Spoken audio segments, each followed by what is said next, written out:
Amazing to have everybody join us here tonight. It's always a privilege to have people to talk to about our passion of landscape photography. And we're absolutely privileged also to have Rob Mulally join us here tonight as well. So he's a very good friend of mine, and I've been very lucky to be able to do a whole bunch of I guess work with Rob and also just hang out with him as well. But he's a great mind when it comes to social media, especially in terms of strategy and also just being able to get really good content up there and build an audience as well. So we're really thrilled to have him with us. And obviously we've also got Paul Holan tonight as well. You may remember if you tuned in last week that Nick can't make it tonight because he's actually working. So he does a very important role in the community, and so obviously there's no dramas with that. That's why there's three of us. We can always I'm sure You better be ready. Fantastic. Yeah, I've been a bit flat out. I've been writing a lot of ebook material for Ignacio Palacios and his prolific I don't know how many zillion books he's going at once. And it sort of follows on a lot from last week's show in terms of the which is a big one really. How do you pull apart what the greatest images of all time are in Australian landscape photography? That my job and his material is to pull apart all the building blocks of all the images and understand what makes them the caliber that they are, and how can we use some of those building blocks for ourselves and our own images. So it's quite interesting doing that through the filter of another photographer and understanding more about their process and their thinking behind it, not just the technique. So it's I'm evolving quite a lot through that. It certainly keeps me busy. Definitely didn't jump in the car for 10 days till this afternoon. So starting to go a bit stir crazy. Very happy the mountains opened up behind me. Looking forward to making the most of that. So I live in Hobart with Luke, and Mount Wellington is one of the key sort of features of our landscape, and it's where we all cut our teeth or spend time as landscape photographers. So it's the first place that's literally open to us in a very long time. So I think it was Jeff. Was it Jeff Murray or Grant Murray? He was up there. Oh, Jeff, yeah, it looked like he got 3 up in the morning. He was on the very first morning it was open. He was stomping up the mountain in the dark so he could get up there for sunrise, and it's a long way up to get to the top. From where you can drive to. It's about, I don't know, like 15 Ks or something of just pure vertical grunts. So very, very impressed. Thinking of doing something similar shortly, maybe Friday. Yeah, it's a bit of a shame they don't have the road open, but at the same time I can understand why, because they don't want people gathering up the top, and if you're willing to put in the effort to climb all the way up the top of the mountain, then you're obviously going to have it pretty well to yourself, or maybe a few other crazies up there with you. So yeah, that's always nice. It's not going to be too crowded up there. There you go. Jeff says it's only a 950 meter climb. Fantastic. Oh, we got some Kiwi audience. Well. G'day, Alan. How you going, brother? And we've got our Tarkine warrior, Mr. Tim Cooper. We've got Mr. Shireen from Pixel Perfect. Good to see you, my friend. Yeah, thanks so much for joining us. Now, how you been, Rob? Yeah, not too bad, mate. I think like everyone, I've just been being diligently at home. According to Google Maps, I've been to 3 places in the last month. Yeah, I got my timeline sent to me in my email because I'm nerdy and like to see what goes on like that. And I think it was about 3 different dots or something with supermarket and maybe Bunnings or something like that. So it was like Audi Australia Post and home. That was it. So, so if it goes bad, it's not my fault. All right, done my part. Yeah, mate. Besides that, just looking at my library, all my image library, consolidating onto hard drives. Just basically the priority list I had at the top is all not a priority anymore, and so everything that was below that suddenly sort of filtered its way up to the top. So everything from files to looking at different programs, playing with 3D software, basically trying to upskill as much as possible because it's a good opportunity to try those things out that you've put off for a long time. Absolutely, mate. Absolutely. Have you been doing much social media type stuff as well? Funnily enough, I've probably been really bad at social media. Given that that's what I do full time, I found this is something where I've just taken the opportunity to have a break. Well, that's probably quite true for a lot of my friends that I know that have been very active on there, and it's a nice chance to take a step back. But at the same time, for a lot of people that are looking to get into it, it's probably an excellent chance to try their hand at it, or you know, because there's a lot of people now that are kind of not going out and getting out there, and they're at home, and naturally they're going to go on their phones and see what's going on social. So it's a great time to have that exposure on those sort of channels. And I believe you've got a bit of a presentation for us, or a bit of an intro that you can run through. Yeah, mate, I've got a bit of a slide deck here. Awesome. I think what's really important actually with social media, it's, I guess, a bit of an endurance game. Like I remember with when I first was on social media, there was people who were already burnt out, and Instagram was what, a year old then. So I think there's the good thing is when you have that enthusiasm and you have that drive, you've got to double, triple down on it. But just be aware that there's going to get to the point where you might have a lull, and so you just sort of prepare yourself for that and not fight it really. All right, let's try and share this screen. Let me know if it comes up. Yep, we're there. All righty. Okay, so nobody really likes talking about themselves. I'm no exception, but this is my introduction to photography came through mobile photography. And my reason for going online and looking for social media was actually pretty innocent. I was just wanting to talk to other people about photography, and I didn't know anybody. So I actually went and searched, and I found Flickr and Google Plus and eventually Instagram. And so that's kind of how I got into it. And nobody told me that a phone wasn't a camera. So I kind of was at the beach doing landscape shots with my tripod and ND filters and all that sort of stuff when it wasn't until I probably spoke to too many photographers I started to get a realization that some people take this stuff pretty seriously. So 2014, I bought my first camera, 15, quit my job, and 2020, I'm still surviving. So how do I get paid? Essentially, travel and tourism jobs, sponsored posts, mentioning brands in my stories and Instagram, commercial shoots, doing work that the brands use themselves, speaking in education, and that's kind of where my work comes from. How does it come? Everything is through social. I listened to some of your previous episodes about people who want to sell prints and have a website. I don't do prints. All of my stuff comes through social. And I guess, what do I do differently? I understand that social media is a connection of people. And so coming from a corporate background and seeing how the sales process worked and not being very interested in sales or anything like that, I just saw that it's people behind the scenes. And so if you want to speak to brands, you want to connect with other photographers. Before I quit my job, I spoke to about 20 or 30 different photographers via phone and email, asking them, how do you feed a family and do photography?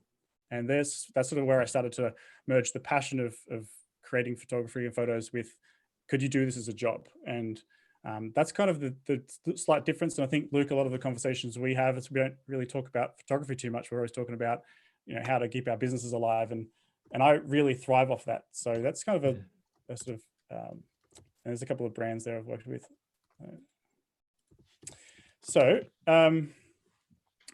One of the things I always like to say is everyone has different styles and everything's very subjective. But if you looked at my Instagram feed, I would like you to try to guess which ones are sponsored posts and which ones are paid to shoot photos.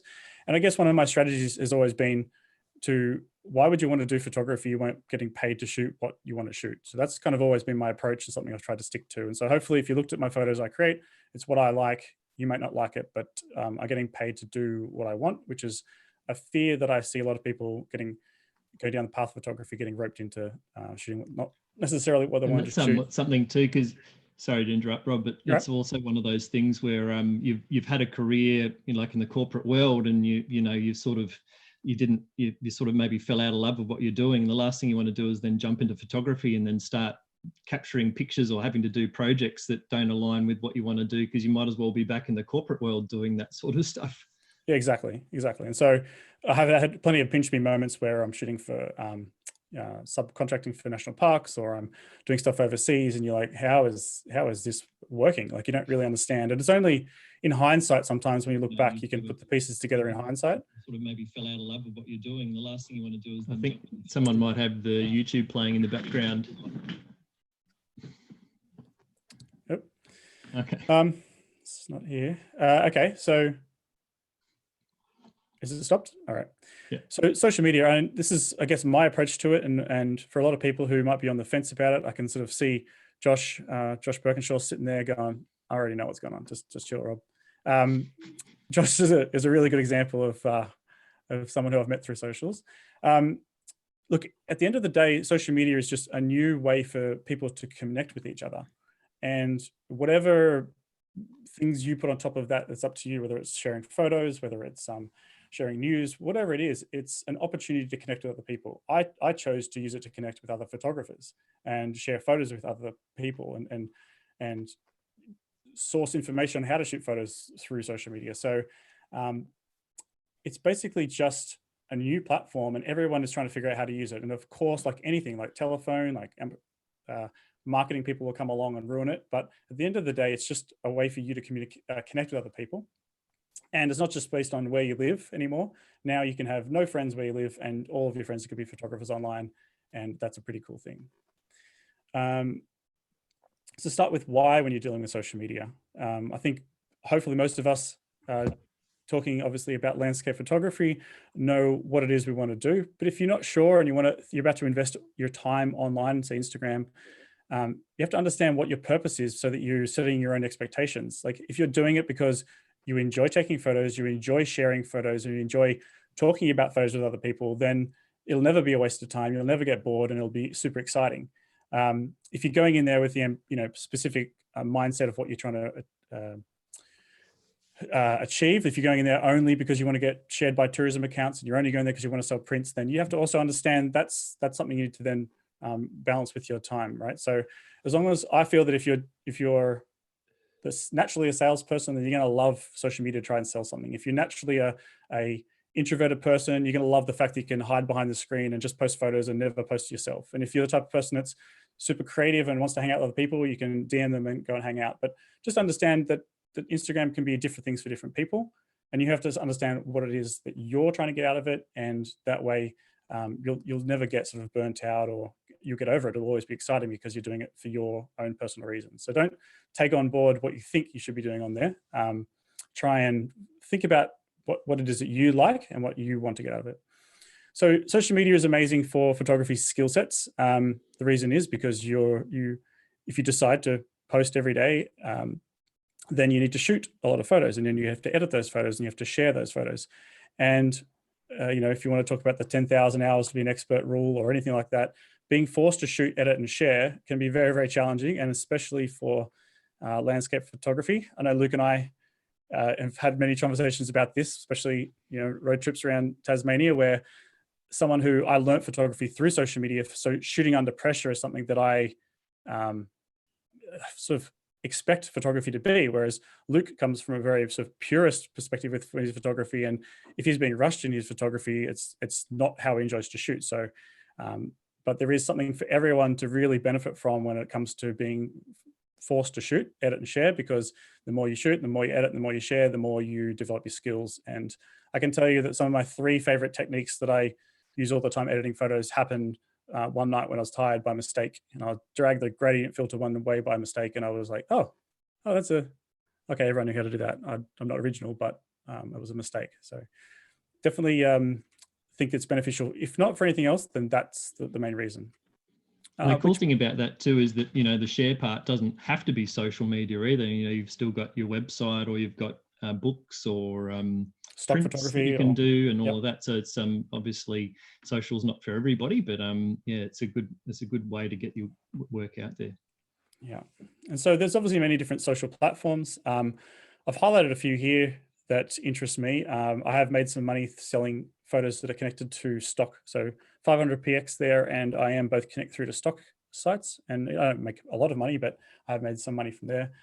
I don't do much on Facebook, and Instagram's obviously my main source. But for me, again, it's the connections, it's the people. So if people move, I'll move. But for now, the connections and the network and all of the conversations I have and the share of information all happens through Instagram. That's kind of where I focus my energy. Who's online? This should be obvious to everyone, I think. But these days, PR agencies, companies, artists, brands, photographers, everybody's online essentially. tourism, the people, your heroes, and everyone's one DM away from having a chat. So it's pretty interesting. And I think the most important thing to remember is at the other end of the screen is another human being. And I think that's always remember. So if you're trying to deal with a brand, whenever I'm reaching out to them online or they reach out to me, if they send me a message and it doesn't have their name, I'm like, who is this? What's your name? Because I want to talk to the person, not necessarily just an account. Now, when it comes to Instagram specifically, and I know this is probably some old news for a lot of people, but Luke mentioned it when we had a chat today, and I thought it was worth mentioning again. When someone uses Instagram, the account, while all the accounts fundamentally might be the same as far as features go, there are some people who use it for themselves to self-publish whatever they want to share, selfies or whatever. There are businesses and brands that use it to talk to their customers. And there's also people who create community accounts, which are there to share photos. And for those of us who have been doing Instagram for a while, we might forget about that, but Luke's a bit of a master at getting his photos shared and learning about hashtags and why people use hashtags so that those accounts can take your photos and share them on their accounts to reach a broader audience. Might be worthwhile investigating. I think Luke might talk to that a little bit later on. Sure, yeah. Given that, again, what's your why? Like if your why is for your family to see your photos, that's amazing. If your why is because you want to try to get your photos seen by as many people as possible, then learning about hashtags, learning about reshare accounts, community accounts is definitely worth investigating your time. So what did I write? The secret. Now, here's the secret to all social media. This is the my guru. Now, so knowing what to do on social media as a creator is all about observing what you do as a consumer on social media. So what's your own behavior? When are you online? How are you looking at the photos? Are you looking on your phone? When you follow an account, why did you follow that account? What were you thinking? Is it because you liked their photos, because you liked their stories? And I think that really, if you look at your own behavior on social media as someone who's using it, is a really good way and should dictate then how you as a creator are actually behaving. So I wouldn't worry too much about specific posting times. Sure, there are prime times and things like that. But if you feel comfortable posting at 6 a.m. on the bus to your job, then post at that time. And I bet you there's another million other people online who are all online at the same time. Luke would know a lot about posting on buses on the way to his job. I may have used that. I think consistency is a lot more important with timing than necessarily what time it is with that. But yeah, I'm sure we'll touch on that. Yeah, so things change over time. So people change over time. You change over time. Everyone gets, there's different platforms that come out. So I think if you go onto TikTok, what do? Do you look at people's accounts or do you just browse the For You feed? So what's the point of following anyone that there's different behaviors. When you go on Instagram, do you look at stories first or photos first? Which one do you scroll through? So where as a person, is it worth putting your time? If you follow a person or unfollow a person, why did you do that? And those sorts of things can kind of inform your decision-making when it comes to knowing what to do. Since these companies play with algorithms and move things around, times and things like that can change, but your behavior and people's, if you consider yourself a representative of the human society, then what you do is probably what your audience would be doing.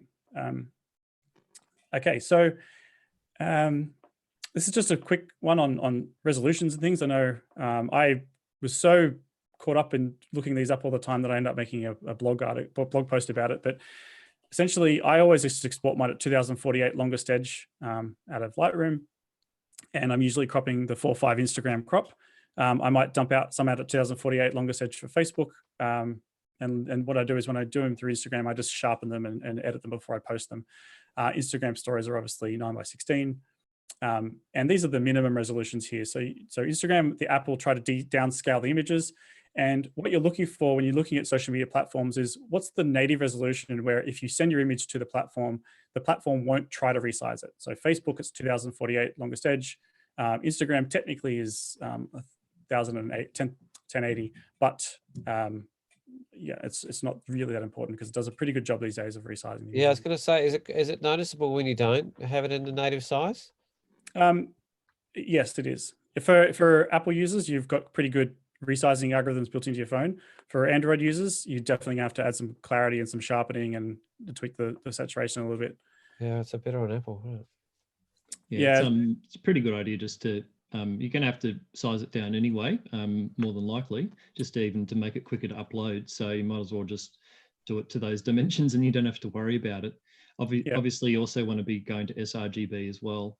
That's also pretty important, just in case there's nothing that fixes that on the way through. And then if people are watching and they're looking at your pictures in the wrong color space, then it could look a bit flat and not quite right. So it's a pretty good point about composition and stuff like that. I know this might offend some landscape photographers, but I've always sort of focused on what the photo is about and what the photo is and what's in the photo, as opposed to the details and the colors. And so when it comes to the resolution, I think that some of the best photos I've ever seen of just, I have no idea what the quality was like. It was about what the photo said. And I think we can get caught up sometimes on the details and the resolutions. And you'll always hear someone say something like, oh, Facebook killed the quality. And I always think in my head when I hear that, if the quality is what makes the photo good, then it's maybe not a great photo. Rob, would you suggest that because it's such a small viewing platform relative to kind of what a lot of us traditional landscape photographers are used to, that affects your choice of images a little bit? Oh, absolutely. There's every single background that you see in this presentations of all my photos. Most of them won't even make it to social media because I can't crop them. But I've got a couple of examples of that actually coming up. And this is what this slide actually is about. It's about platform limits helping you. So if Instagram originally was a square, I originally learned all about photography composition in a square. And then when it moved, I had to learn new composition. So there's something to be said about forcing yourself to do that, because it forces you to really think about, okay, if the quality is not going to be what the photo makes the photo good, then can I separate the subject using shallow depth of field and a compressed lens? Or is it the lighting? Can I edit it in a way that makes a certain area stand out? Or can I crop it in a certain way where I have this beautiful, amazing landscape shot, super high resolution, but I only need 1080 pixels from it. So I could show you the peak of a mountain or the tip of a leaf rather than showing the whole scene. And so thinking of things like that can really help. So thinking of the limits of a platform, like I can't show the landscape photo is one thing, but you can actually think of it as a way to sort of maybe learn from that and expand out. So like a lot of drone pilots, I'm going to wait for a nod from Josh here, figured out pretty quickly that if you do a drone shot and then you scroll up and pan up and take maybe one up and maybe one down, in Lightroom you can stitch it out as a shot and you get this beautiful vertical sort of shot for Instagram, right? And so your brain starts seeing that and you start composing shots like that in your mind. So you'll get the panoramic, you get the one that you would print on the wall, but while you're there, you also get a quick vertical panoramic just because you know that's the comp you need for social media. So just a couple of basic things. I think we've all learned this now. We've been on the internet for a while. It's not always the best to share the same image everywhere. If you've got different platforms, different crops can help. If you've got multiple photos, if people are following you on multiple platforms, they're probably not going to want to see the same image pop up 10 times in one day. It's best to crop an image and think about how it's going to be viewed. I don't necessarily post an astro shot during the day because it looks terrible if it's people using their phones out in the day. So I'll always post an astro shot at nighttime because I want people to see it on their phones at night if I can control that at all. And also think about that when I'm editing too, previewing the device and try to look at your phone in the environment when someone's going to watch it. If you're editing in a dark room and you're doing a Milky Way edit and then you have your lights off in your room and someone's looking at their phone with the lights on, you might get a different experience. And I think everyone knows that stuff. So here's the crop example, Paul. This one was an example of a shot that I really liked. I took it a long time ago on a 16mm fisheye lens, I think it was pretty harsh. And then I was like, I can't post that to social. And at the time, I hadn't learnt my lesson. Now, whenever I take a shot like this, I always take a shot above it, always, like with a rule of thumb. If I take a shot, I always shoot the shot above. So I've got my nice composition that I want, but I also have the sky as well, so I can do a vertical panoramic. So this one particularly, I decided that I would crop it, and I could have gone two ways. And that's what one of those would have ended up on social media. I think I would have gone for the one on the left. So just taking a shot and cropping it is something to do a lot. So here's the vertical panoramic. So you can imagine if you I didn't draw the lines in the right spot for this one, but you can see that there's a sort of nice sort of landscape shot there. And rather than just shoot that shot, I've then also gone down and taken a shot, and I've gone up and taken a shot, and I stitched them together. And then that one will become my social media shot. And you can imagine if you're shooting on a high megapixel camera, that's going to be huge. But so you can still get your landscape crop out of the middle, but then you can also got the two shots to stitch together. you probably find that in landscape photography, one of the things I love chatting to Luke about is that often you're going to get you have a whole bunch of skills, whether it's stitching panoramics, whether it's focus stacking, whether it's, you just have this appreciation for light and details. And sometimes these images will get lost because they'll be too small on social media. So thinking about when you're out there, what images you capture for your prints, and then also thinking about what you're going to capture for social media. And I think it's a good lesson. I know, Paul, you do a lot of judging for competitions and things like that. And I wouldn't even know where to start when it comes to photography competitions. And I know Luke's does whole workshops on how to select images for competitions like that. So I think if you're always with the mindset of where the image is going to end up, it'll help you. And so if you're in that situation, you've got these amazing conditions, you'll get your main shot. But again, because you've been doing that shoot, share, edit loop from social media, you go, I know this time I'm not going to miss out on getting that sky, or turning my camera and doing a quick panoramic because I've made that mistake before. And then you've got the options of that moment to then use for your different, I guess, processes. So one could be socials, one could be I think, Luke, don't you do a quick rough edits for social and then you remaster your work and do a whole different workflow for prints? Yeah, quite often. I'll revisit it for a print, or if it's going to go into a competition or something like that. I guess depending on the frequency I'm trying to post on social. But if I'm trying to post on social daily, you can't do many hour edits on every single image that you put in there, or else all you'd ever be doing is editing, and that's not unfortunately possible. So yeah. Okay. So there's a bit of a catch to social media. Obviously, we're going out and advertising places. I know all of us care about the environment, and there's a few things to be thinking about there. There's always some bad eggs on social media. There's also some people who are paying and gaming the system. Don't necessarily let that worry you. Remembering your why of why you're on there, and that you're connecting with real people and having building relationships. I think that's always the most important thing. But then thinking consciously about what you do share, and if you tag the location, you don't tag the location for the potential environmental impact. I know this is something that probably affects you down in Tasmania a lot, but there's also some spots up here in New South Wales that are, you're like, damn, do I post that spot? So I usually just look at what the locals do, and if they tag a spot, I'll tag it, and if they don't tag it, I won't tag it. But yeah, it's just there's always a catch to new technology. It's definitely a big topic, that one, in terms of it is, and it's we'll probably chat about it on next week's show, I reckon, on conservation and photography and the role of one and the other. So that's basically where I had to cover there, and obviously questions, and I know there's a bit broad stroke, but I found myself, well, my video was lost, I think, but I found myself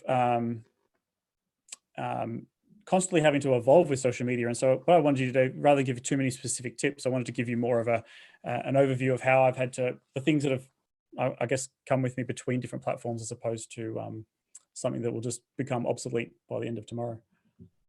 Absolutely. Yeah. And thanks so much for sharing that with us, Rob. Even just that little bit about taking a shot above the shot, so you can potentially, stitch it together and get a more panoramic or vertical shot out of it, is something even that I myself don't really do. And it is a really good suggestion, just to be able to, even doing that the other way and going down and getting more of a foreground, so you can have something that really leads the eye in. And it's quite useful too, because if you take a shot of the foreground, you can obviously focus on the foreground, so that's going to be nice and sharp. And then if you move it up and then take another one further back, then when you stitch them together, then the sharpness should actually follow through the frame. So that's quite handy too. But yeah, that's a really good tip. And in terms of your approach to your social media, is it when you go out, are you necessarily thinking about Instagram when you take the picture, or is it more of you go out and that's just another thought that how do I put it? It's more about the picture, and whether it works for Insta is just another. It's kind of like a bonus. Sorry about my video. I'm not sure what's going on here, but so for me, I know this is very personal again. For me, the way everything for me is about where the photo is going to go usually.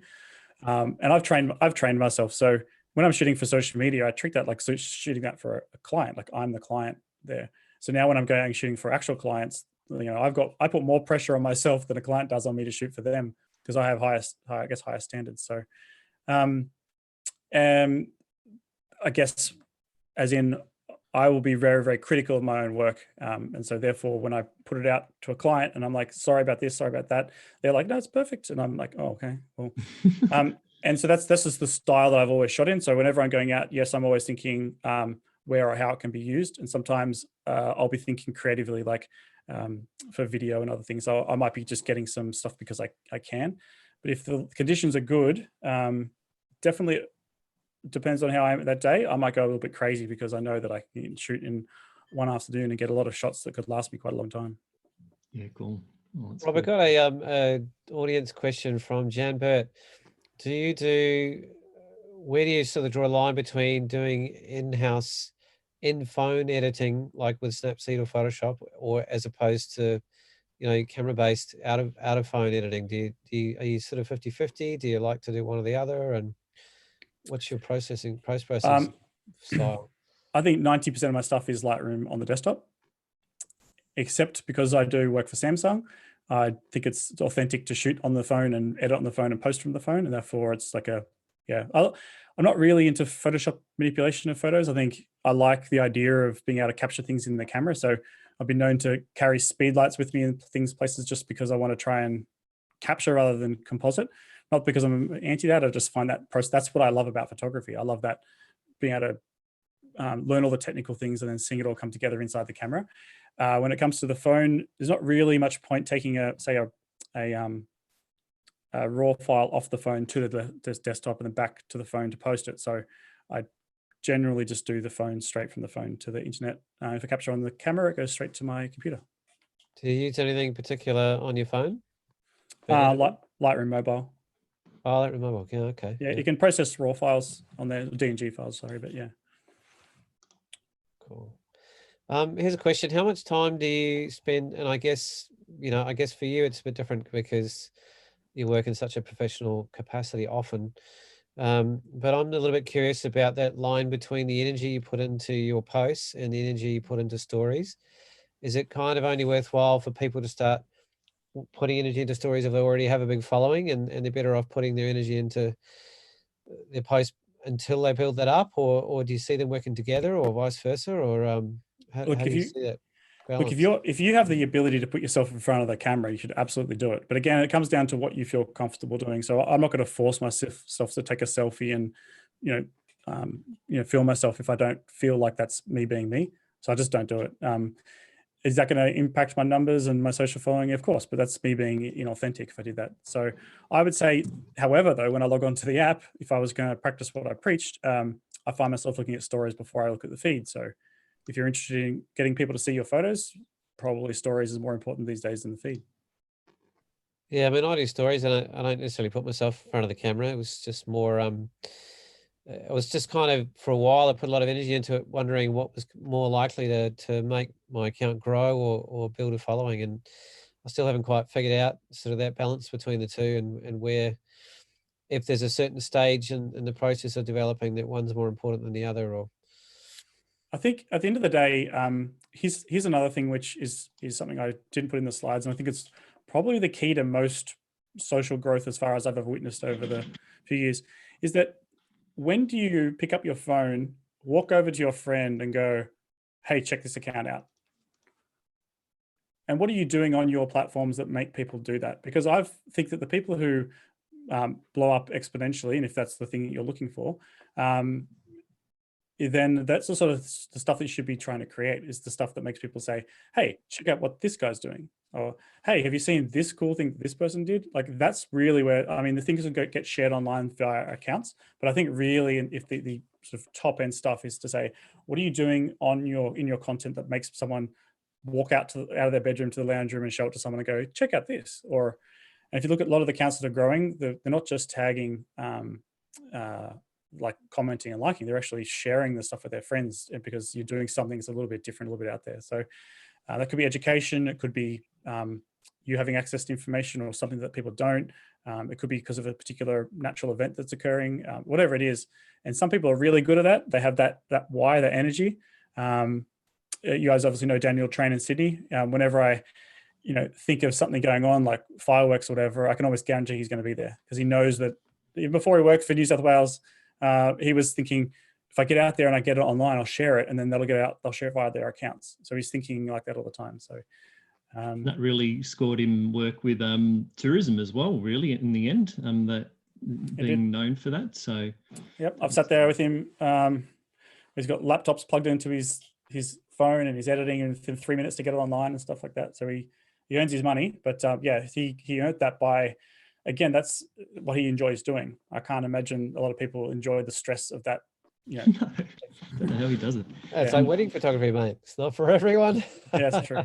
We've just had a question on YouTube actually from Brenton Cox, and he's just asked you, Rob, what your thoughts are on ads and promoting your own content. Yeah, I've dabbled with ads. I generally find that it doesn't really bring the type of person that hangs around. So I think if you're trying to sell something, you're trying to convert people, and you've got a business case or business strategy, like you've got you're selling a bag or something, then, or a print even, there's a business case for doing that. But I think just in general, if you're just enjoying social media, it's a bit of a money hole because you're not really going to get anything back from it. I don't think it's a good way to grow your account, that's for sure. Yeah, it's probably Hi, Brenton, by the way. I like your new backyard. Looks cool. It's probably more product based, I think, as well. If you've got an actual product that you're trying to push, or maybe prints, but more like a video or a tutorial, or there's a physical product that people can purchase. I think there might be more of a case for promoting or doing some ads. But I think in general, if you're using that to promote your account, I think it's better to put that effort into just taking really, really great images, and maybe even working on a strategy to get more shares across feature accounts and things like that, which is almost like free advertising in a way. Or feature accounts like tourism or the local ones that are based in your area is a great way to start. So. I still remember, I've got screenshots of my Instagram history, and I still remember the first time I got 100 likes on a photo. I took a screenshot of it. I went, I'm done. That's it.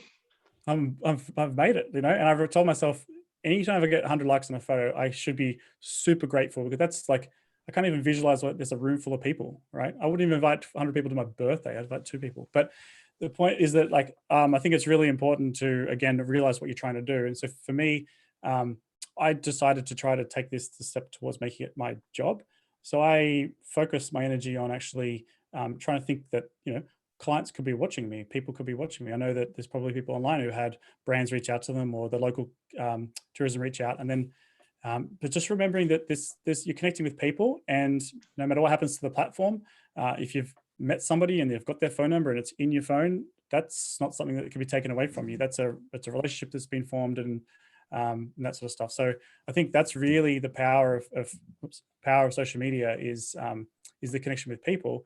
And I think that Luke, one of the things that I find that I'm very lucky with is that I like that process. I like meeting people and getting on the phone and having a chat. And I love going down, when I started photography, going out to sunrise shoots and getting out to anyone with a tripod going, hey, what's your name? Are you on Instagram? Let's chat, And I've still followed people from day one that I met just randomly on the beach at sunrise. And that's, again, that community spirit, that thing. We can all get very easily swept up in the numbers and growing your account. We all want to do that because we all think that our photos are only good if 1,000 people see it. But I'll probably be satisfied if I just if I just had that community of 10 people that are really interested in photography. I've just made it harder for myself because I've decided to do this as a job. And isn't it sort of what's the word I'm looking for? It's sort of like a bit sinister in a way, or it just creeps up on you how initially you start maybe social media with really nice intentions of sharing your work and just being part of the community.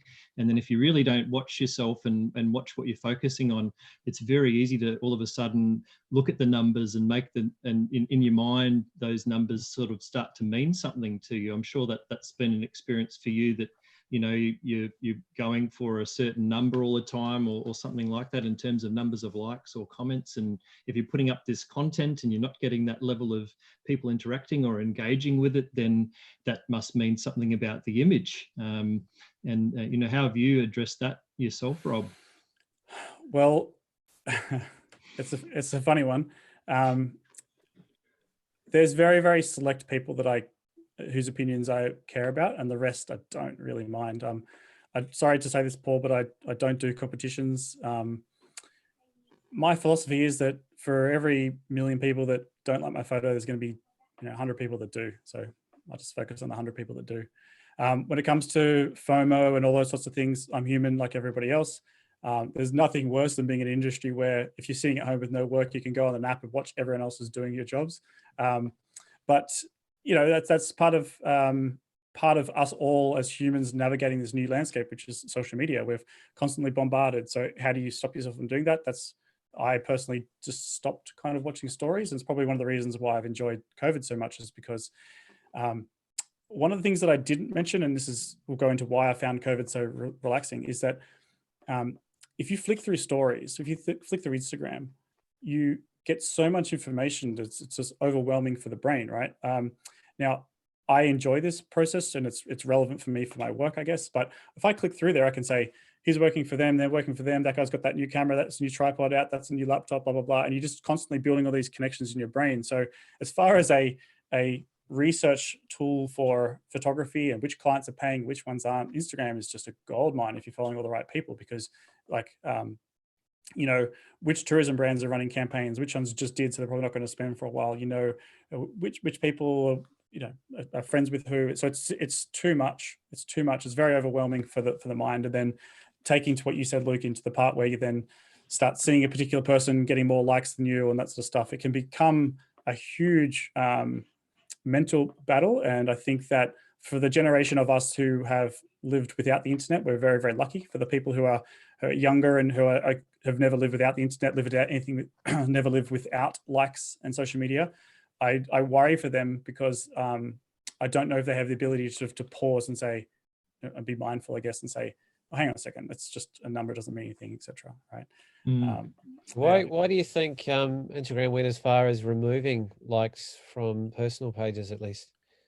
I had dinner with one of the Instagram staff in LA, and so I can only say what he said. If you're a conspiracy theorist, you could say he's not trustworthy, but he just said it was genuinely from the top executives at Instagram looking at what their kids did and their behavior at school on Instagram. So judging them and their friends by how many likes they got, unfollowing and bullying by doing that sort of stuff. And that's where he said it came from initially. So I don't mind, don't care personally. And I find that it hasn't really affected anything for me other than the fact that it's not there. And my brain will find other ways to try to tell me whether it's good or not, like number of comments or whatever. So I think for a lot of people that rely on social media as part of their income or job, I think you'll find there's probably a few that didn't like the likes disappearing like that, but I think there's a lot that actually found that very relieving, that they no longer had to have this sort of a figure there that sort of gave their photos a benchmark every time. And so it actually took a lot of pressure off for them just to be more creative and just put out what they like, rather than be worried about the number that's attached to it, which is the brands can still see the analytics in the background anyway. So here's a thing though. I mean, we're all hopefully interested in taking photos, right? There's nothing worse I can tell you from doing it as a job than posting a photo for a brand and it going badly, because you feel like you're letting your client down. And it's not really a great way to earn a living, is to say like they only want to work with you if you get a certain number of likes per photo. So posting photos to if you're doing that as your main source of income, then if your Instagram goes, then your money's gone. And you don't really want to only be as likable as the number of likes you get on your photo. So a long time ago, very, very early on, I split the difference. I went, doesn't matter how many likes I have. If I know this person, I can shoot for national parks. And there's a difference there for me about posting stuff for brands and trying to keep my socials so that I can do the right thing by them and get them that level of reach that they need for their posts. So, and then there's the other side, which is focusing on the connections of the people, not worrying so much about the likes, because usually it's that time when you do something a little bit crazy, it's different, it's a photo you hate. You try playing with video rather than photos. You post a photo of your dog rather than the sun, and suddenly people like that more than everything else you do. So sometimes having that freedom to post whatever you want is something that I have always done at the expense of social media growth because there's a trend. I don't get on it because it doesn't feel right for me. I just post what I like.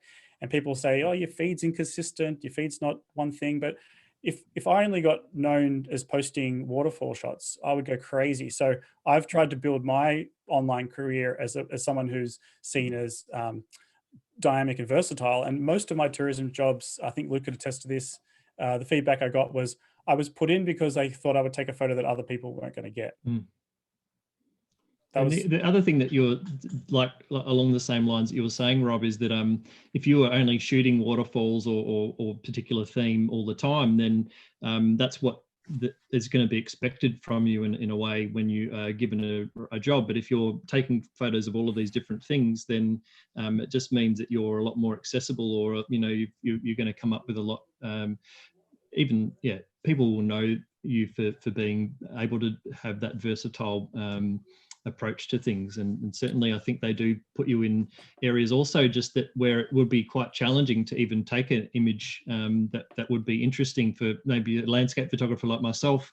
If you're going out to a wide open spaces or something like that where there's not a big strong feature of interest, you can still create something that works, and that's something I've always been impressed by. This also leads quite well into a question asked on YouTube by Brenton Cox again, and he's just said, do you feel brands focus more on followers and likes compared to content? Again, it depends what their marketing strategy is. If a brand wants to sell something, then they'll care what likes you get. If they want you because they want you to be an ambassador, they want people to see the product. Whereas that's the trick. Like I've always focused on the brands that aren't the most popular. So I've always focused on the ones that want to work with you and want to work with me.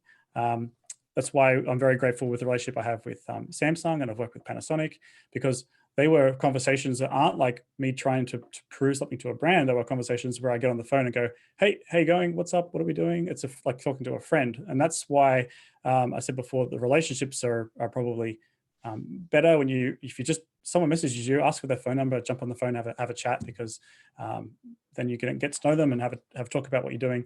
Luke, when it comes to actually that type of thing, if they've seen you post photos from difficult environments, difficult conditions, then they won't care how many followers you have if they need someone who's a versatile photographer. So if you're posting only waterfalls, they're probably not going to hire you for a wedding. It's probably obvious to say that. So it can be very difficult though, if that's what you want to do, if you want to try and advertise yourself as a particular style of photographer, to then try in your mind to say, where will I find someone who's willing to pay me that type of photo? Does that make sense? So obviously, that's similar to my first sort of social media job, which I had for Northern Territory Tourism, and I think at the time I had about 15,000 followers or something like that. So it's not a major level to engage with somebody, you would think, although it's still a lot of followers. But that was actually for a social media campaign on astrophotography, and because I put out a lot of astrophotography on the social media channels, I guess my name was put forward as part of that campaign. And so I guess it does show that if you can show that you've got strengths in certain areas and that opportunity comes up, then you may be approached that way as well. So we've had a few general questions about, how do you grow your following? It's such a broad question. There's lots of strategies, and I know it depends on your outcome, but just touching base, probably because that changes a little bit on algorithms and different things, and whether you're on business pages, whether you're on personal, where the hashtags come in, all that kind of thing. But it's, in the current day and where you see it heading, that's something that nobody's going to be against doing, so to speak. Yeah. So I think you go, Rob. No, so I was going to say, when it comes to growing on social media, one of the things that I've focused less on over the last 12 months is that I don't have a pressure to post anymore. I don't have a pressure to grow my account anymore, because I'm sort of busy working, and I'm busy with keeping the relationships of clients that I have sort of going. If you were trying to grow your Instagram account, then the number one way that I would do it, if I was really getting there, is the feature accounts, building relationships with people who share your photos, and then getting into the app. And what I did early on was, like, probably without fail, I would go through a hashtag and I would engage with all those people. I think I met a lot of my now friends by just randomly going through Sydney photography hashtags, checking out people's photos, liking them, having a chat, DMing them now you would, but I think that's how you would do it these days. Is it's difficult to say that it's a surefire strategy, but I think if you really, let's say you wanted to get to 1,000 followers and you had 0, the best way would be to try and network with another 1,000 photographers who are all trying to do the same thing. And that way, every time you post a photo, you'll have 1,000 likes from 1,000 photographers because they're people who are using the app every day. If you've had your account for a long time, you realize that after 2 years of being on the account, some people just don't use the app anymore. So they'll follow you, but they won't engage with the content. So I would say that the best way, if you're trying to grow your account on particular Instagram, is to actually spend your time reaching out, connecting with, and interacting with other photographers. If you're willing to comment on someone else's photo, they're probably likely to comment back on yours. And what's not, if your why is to share photos and have people look at your photos and critique them and that sort of stuff, then what better way than connecting with 200, 300, 400, 1,000 photographers via logging in there and spending that time messaging them and getting to know them and becoming like almost Instagram pen pals. Yeah, it's one of the challenges because it's like anything really. There's no free lunch, I suppose, with this sort of stuff, and so unfortunately, you kind of have to put in the time initially. And I did very similar to what Rob was saying when I was building my account as well. In terms of basically, way I look at it, there's a law of reciprocity in the sense that you can't expect to get attention if you're not giving a bit of it out as well. And so by you giving other people that attention, you will get it back. Now that does sound a little bit kind of like you're fishing for it, but it's not probably quite so clinical or transactional as that, because you are forming relationships and things as well. And that's definitely a big part of it. I think the other side of it, apart from the feature accounts, is, to be quite honest, just putting out really, really good content as well. And obviously, the better your work is, the more engagement that you're going to have with that work, because it's going to stop people in their tracks and they're going to want to follow it and see more. So things like sort of curating the way that your feed looks, because when somebody sees your image in the feed and they're scrolling through, they'll say, wow, that's a really cool image, and then they'll click on your profile and want to find more out about you. And if your first sort of 9 to 12 images look really good and they all work well together, then they'll tap on that follow button and then you've got another follower. But if you're not sort of putting your best foot forward with all of this, and it looks a bit messy, or that it's not all great images, then they might resist in pressing that follow button. And so that's actually another big part of it as well, is having an overall consistency to what the quality of the work that you're putting out. So that's something else to really consider, I think, as well. And it's like not for everybody. I mean, you don't have to be trying to push for followers or put a persona online like that just to get more following. But if you're going to be on there anyway, and you can be smart about how you do things, and you can reach more people with your work, which is, I think, what everyone would love to do with their photography, then why not give it a bit of a try? So that was always my approach too. It wasn't like being hungry for followers so much as just like, well, if I'm on there anyway and I'm going to spend the time, I might as well do it right, or do it the best way I can. Could you sort of describe a little bit more about how to engage with hubs? Yeah, Rob, what's your strategies there? Mate, you're the expert. So yeah, I think I don't get featured often. So just a point before you do talk, though, I will say things change over time. So yeah, back in the day, if the Australia Instagram account, which like I used to wait, so this is how gamified it can be, and I don't want to waste too much time on this, but I looked in the chat and there's some specific questions there. So back in the day, I would log on to Instagram and I knew there was 3 people back then who managed a Tourism Australia account. One of them was overseas and he always logged on about 1:30 in the morning. And back then the Instagram feed was time-based. It was like when you posted, it went to the top of the feed, and the hashtags would be time order. So I would wait till 1:25 a.m., post my photo. He would log on at work, go, what photo am I going to bloody feature today on the Australia account? Oh, that one looks good. Post it. So like back then I kind of was trying to, and if you got featured on the Australia account, you could get 1,000 followers from one feature, right? Yeah. These days it's what, 50, 100 followers? Yeah. There used to be a bit so you of a gold mine. So now if you're trying to evolve your strategy and you say, look, it's very difficult to grow on Instagram these days, feature accounts, unless you're doing something very unique, meeting the one-on-one people and chatting is a really surefire way to do that. But then there's, for me, as a person who's going to think about this as a career, what other platforms out there? Should I be doing educational stuff on YouTube, et cetera, et cetera? The number one question always to ask is, would you follow yourself? And right now, if I was to say what I'm putting out there, I'd probably say no. A year ago, I probably would have said yes, right? Like, so it's a really good question to ask. And I ask every brand I work with the same question. Would you follow this account if you didn't work here? Because at the end of the day, that can be a really good way of thinking about what content is. So sorry, Luke. Oh, no, you're right, mate. That's all good insights. I think feature accounts is a really good thing to work with, because it's certainly made my I guess, career, if you want to look at it that way. And also because a lot of the feature accounts happen to be tourism accounts, if they really like your work and keep sharing your work, they actually get to know you just through your photographs. And then that gives you an opportunity to get to know them also as a person, and then form that relationship that you may get work from, either from, commercial work or even social media type jobs and that kind of thing.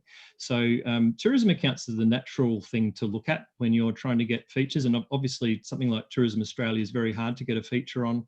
But obviously every place has a local tourism area. Now, maybe they're a bit quiet at the moment, but local tourism is going to go off in a very, very big way in probably only a few months, once everything starts to quieten down with the restrictions. There won't be any international tourism, so they'll be very focused on local tourism, needing pictures of pretty much everywhere that they want people to go. And so there will be a massive demand for tourism content very shortly. Focusing on your local area, obviously that's where you're going to have most of your images, and that's more than likely going to be who you may work with if that's something you're looking to do. And developing a relationship with your local tourism authority is a brilliant way to start that off. And then so just that can happen by just using the hashtags of that particular account. Say down here, it's Discover Tasmania for the Tasmania account, but there's also what's called local tourism operators, so we're down here, we've got Destination Southern Tasmania as well. So there's actually tourism organisations for even a smaller zone. So it pays to actually understand how all of that works, and what the accounts are, what their hashtags are, and always using their hashtags. You could even send those accounts a message and say, hey, I'm Luke, I live here, I really love living here, and put out heaps of images. So if you ever want to share any of my work, you're welcome to. Just don't forget to give me a credit. And that's the currency of Instagram. But just being polite and introducing yourself over a DM, not asking for anything, just being polite, you'll already kick off that relationship. And I have done that. And those relationships really help even long term if you can work with those. And then on top of that, you've got not just the tourism accounts, but then you've also got more feature accounts that are sharing generally images based on a particular region or a larger area. Like you have some Australian based feature accounts like Exploring Australia, or to be honest, I've been a bit out of the general Australian ones, but the Tasmanian ones, you've got something like Tasmaniagram and others like that, Instameets Tasmania. And so you can use their hashtags as well, even use an @ tag to draw attention to them as well, or even tag them in the image. So there's actually 3 levels that you can actually get their attention within one post as well. And that all helps as well. So it's really targeting those accounts that you want to have exposure on, and not being annoying, but the squeaky wheel does get the grease. And so that's kind of a good way of thinking about it. And it's they actually love that, because they need content as well.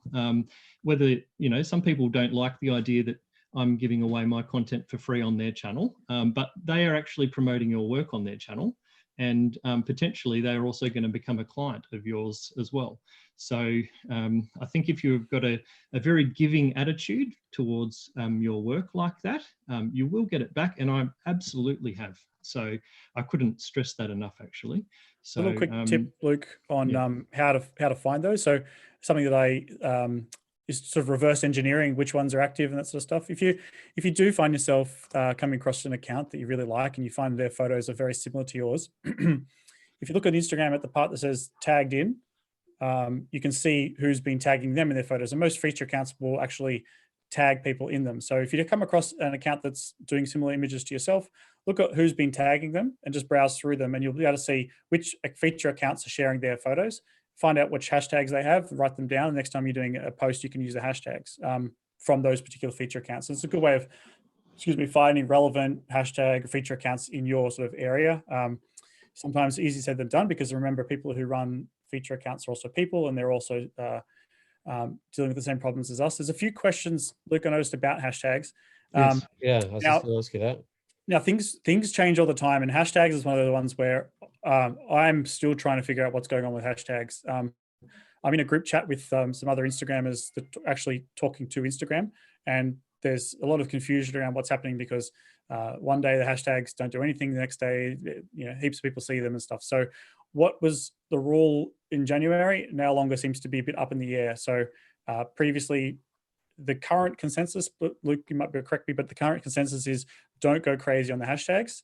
The second thing is that Instagram is way smarter than it used to be. So now Instagram essentially runs AI on every single photo you post. So it looks for text, it looks for nudity, it looks for all the things you want to be safe, but it also looks for, and I think tries to categorize the image. And so I was lucky enough to see one of the Instagram staff's app at an event, and they have their Instagram app doesn't just tell you what the hashtags basically are obsolete, because the AI can look at the image and tell you what it is. So you might hashtag oceans, and if it's the Milky Way, unfortunately, it's not going to go anywhere near the oceans hashtag, because the AI is deciding for you where it goes. But if you're using community ones where the community feature account owner browses through it to share photos, then that's absolutely something that's still worthwhile doing. And so I think these days, the current thing is to post the hashtags inside the post with the photo. Obviously, less is more. That's kind of the general feedback that I'm getting as of this particular month. Okay. Oh, wait. So inside the post, not in the Yep. comment below. Yeah, you always put should make a I always difference. Should make a difference, but the consensus that I've been seeing is people putting just a sprinkling of hashtags and putting it into the post. But again, and my view on that is that I'm not. I can't speak for if it makes a difference in terms of the image being seen more or not, but I think it just looks very much cleaner if you have only 2 or 3 hashtags actually in the main caption and then put the rest in the comments. It still works, so there's no impact to it being searchable or anything like that. But normally the tags that you use on the main caption are highly relevant to the image or the tourism destination or something like that. So for a Tasmanian image, I might just do Discover Tasmania, maybe the location as a hashtag, and then maybe my own hashtag if I'm using a particular account that I'm trying to socialize that hashtag sort of with everybody. So yeah, so it's normally I'd only go maximum of 3. Sometimes if you do a campaign, they might want a few more than that, but anything more that looks a bit cluttered and it detracts from the actual caption, because you still do want people to read the caption. And if you've got this giant big thing there, people just go, oh, I'm not going to read all that, and then move on to the next shot. So.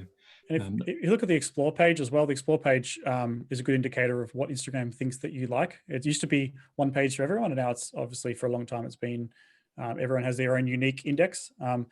If you look at mine, you think of your photos of nature, but it actually is a lot of photos of aircraft. So it turns out Instagram knows me better than I know myself. So what you interact with, what you like, and then if Instagram sees someone post a photo of a plane, whether it's been hashtagged or not, it will come up in the Explore page for me. So you can experiment with this yourself. I've found that sometimes a simple sunrise oversaturated shot of a wave will get double the amount of likes, triple the amount of likes than a photo that I've spent hours trying to create and edit. So if you're purely going for the numbers and want to experiment with it, think about what the shot is. Think about how easily a computer can tell what it is. And I can tell you that Milky Way shots actually are a bit of a catch-22, because I found that sometimes Milky Way shots go really, really badly, and sometimes they go extremely well. At one time I was playing around with advertising a post for a client, and the computer said, you can't advertise this Milky Way shot because there's text in the image, because the algorithm thought that somehow there's this writing in the stars made a word. So there's a lot more going on than we all think. But again, remembering right back to why you're doing it and what your motivation is, should mean that it's not a chore to do, because you're going to get on there and have a chat to your friends. And if you are interested in growing your account, having a little checklist of things to do every day, like hashtags and chatting to 5 new people a day, are probably worthwhile. Well, Cool, I'm Rob. screwed because all my work's abstract. Yeah, might need to reboot your camera there, Rob. I think it's dropped out again. Thanks, mate. I'll just go through some of the questions that have come in as well.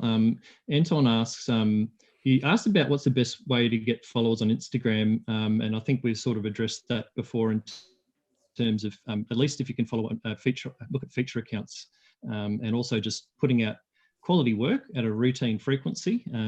Now, not a lot of people can possibly do this, but I actually think a daily frequency is very high, but that will work like nothing else if you can keep that up.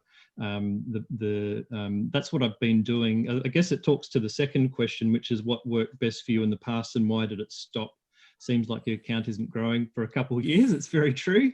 My account's actually gone backwards for a couple of years, and I've lost about 2,000 followers over the last couple of years.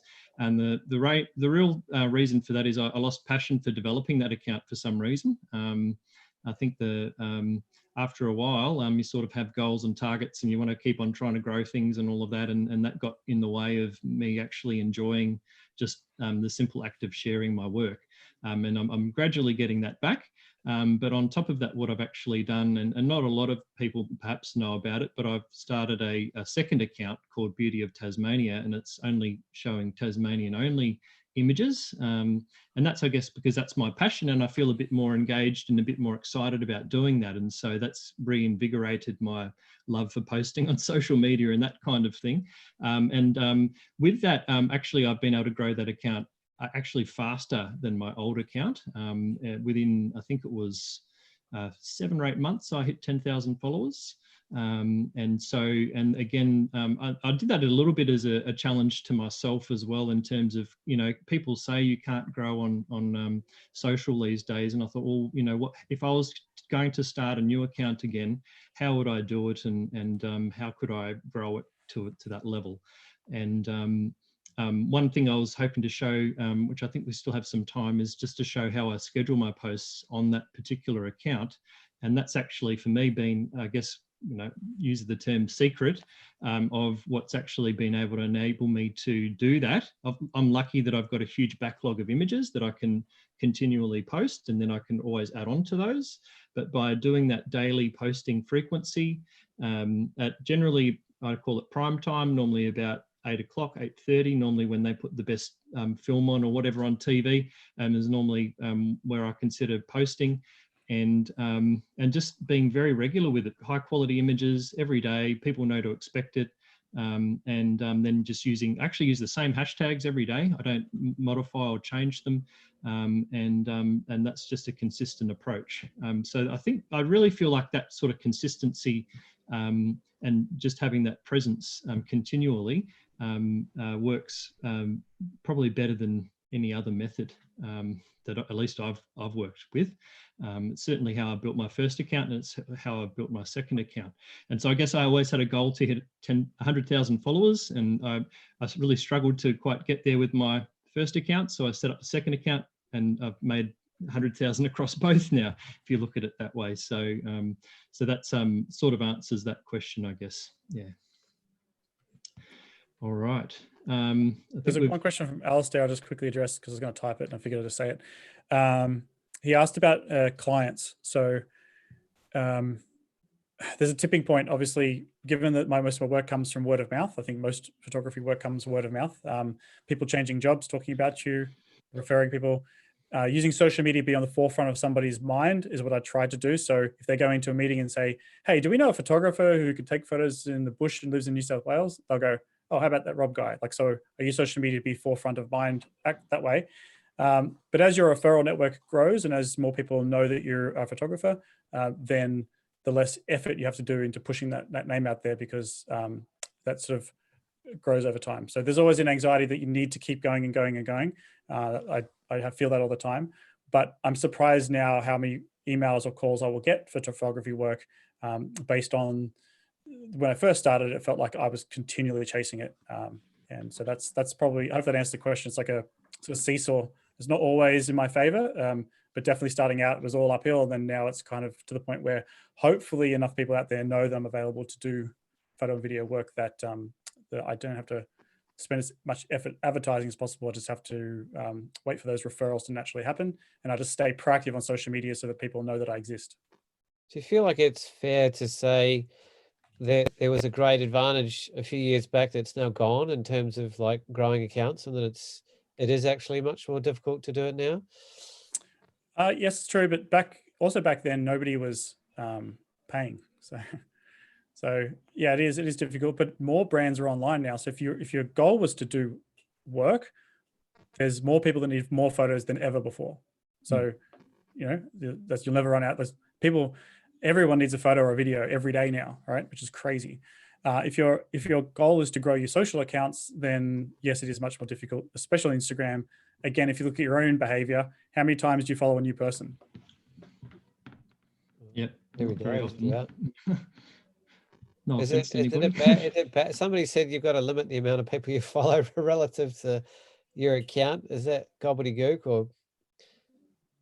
It's a lot of it's psychological, right? You look at the account, you look at the numbers, it's psychological. So if you want to play the psychological game in life, then yes, it does matter, the ratio. For me, I just went, hang on, the more cool, interesting people I know who like photography, the more fun I'll have on the platform. And so I decided to not go crazy with it, but why wouldn't I follow someone who's into the same thing, whether they're PR, marketing, whether they're a photographer or videographer. So I try to connect and grow my network around that. I don't really follow family and friends on Instagram, but it's more about the people who, when I log on there, make me excited about work and photography and stuff. So yeah, I think it's really a personal thing. I mean, if it's an account you like, you should follow it straight up. And if you happen to like a lot of accounts, then you just like a lot of accounts. The only other problem with that is you're going to have a lot of accounts to keep track of and all of that, and that can get a bit overwhelming as well.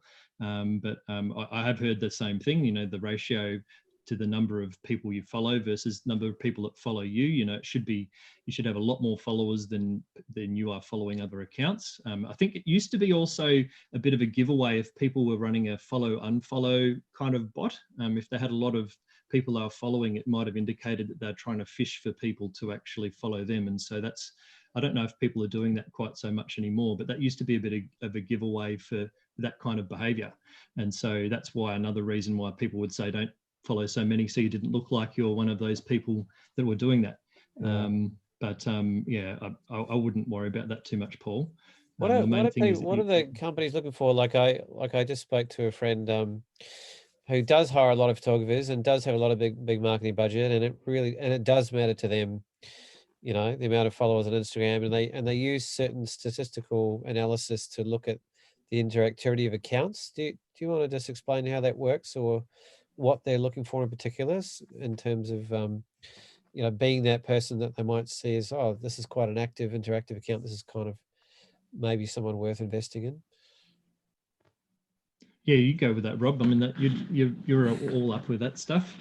Yeah, it's interesting. So one of the reasons that I love working with particular brands is because it's in my niche, and the people that follow me care as much as I do about that topic. We all do photography. If someone posts a photo about what's in their camera bag, we're all like, I don't even know why, but I can't stop watching this Instagram story. Like, how many tripods do they have? This is amazing, right? And from a marketing perspective, that's brilliant. That's cheap, and it's smart. No matter how much you're paying the person, it's cheap, right? But when it comes to people being like screened, like their portfolios, adjust their Instagram accounts, that's one reason. But Paul, just to ask you the question back is, what would this particular brand hiring them to do? To take photos, or to share photos and to create content and advertise for them? Both at different times. Yeah, so that's the best one, is they have clients that want you to do work for them, for their commercial work as well as social work. It's a good double one there.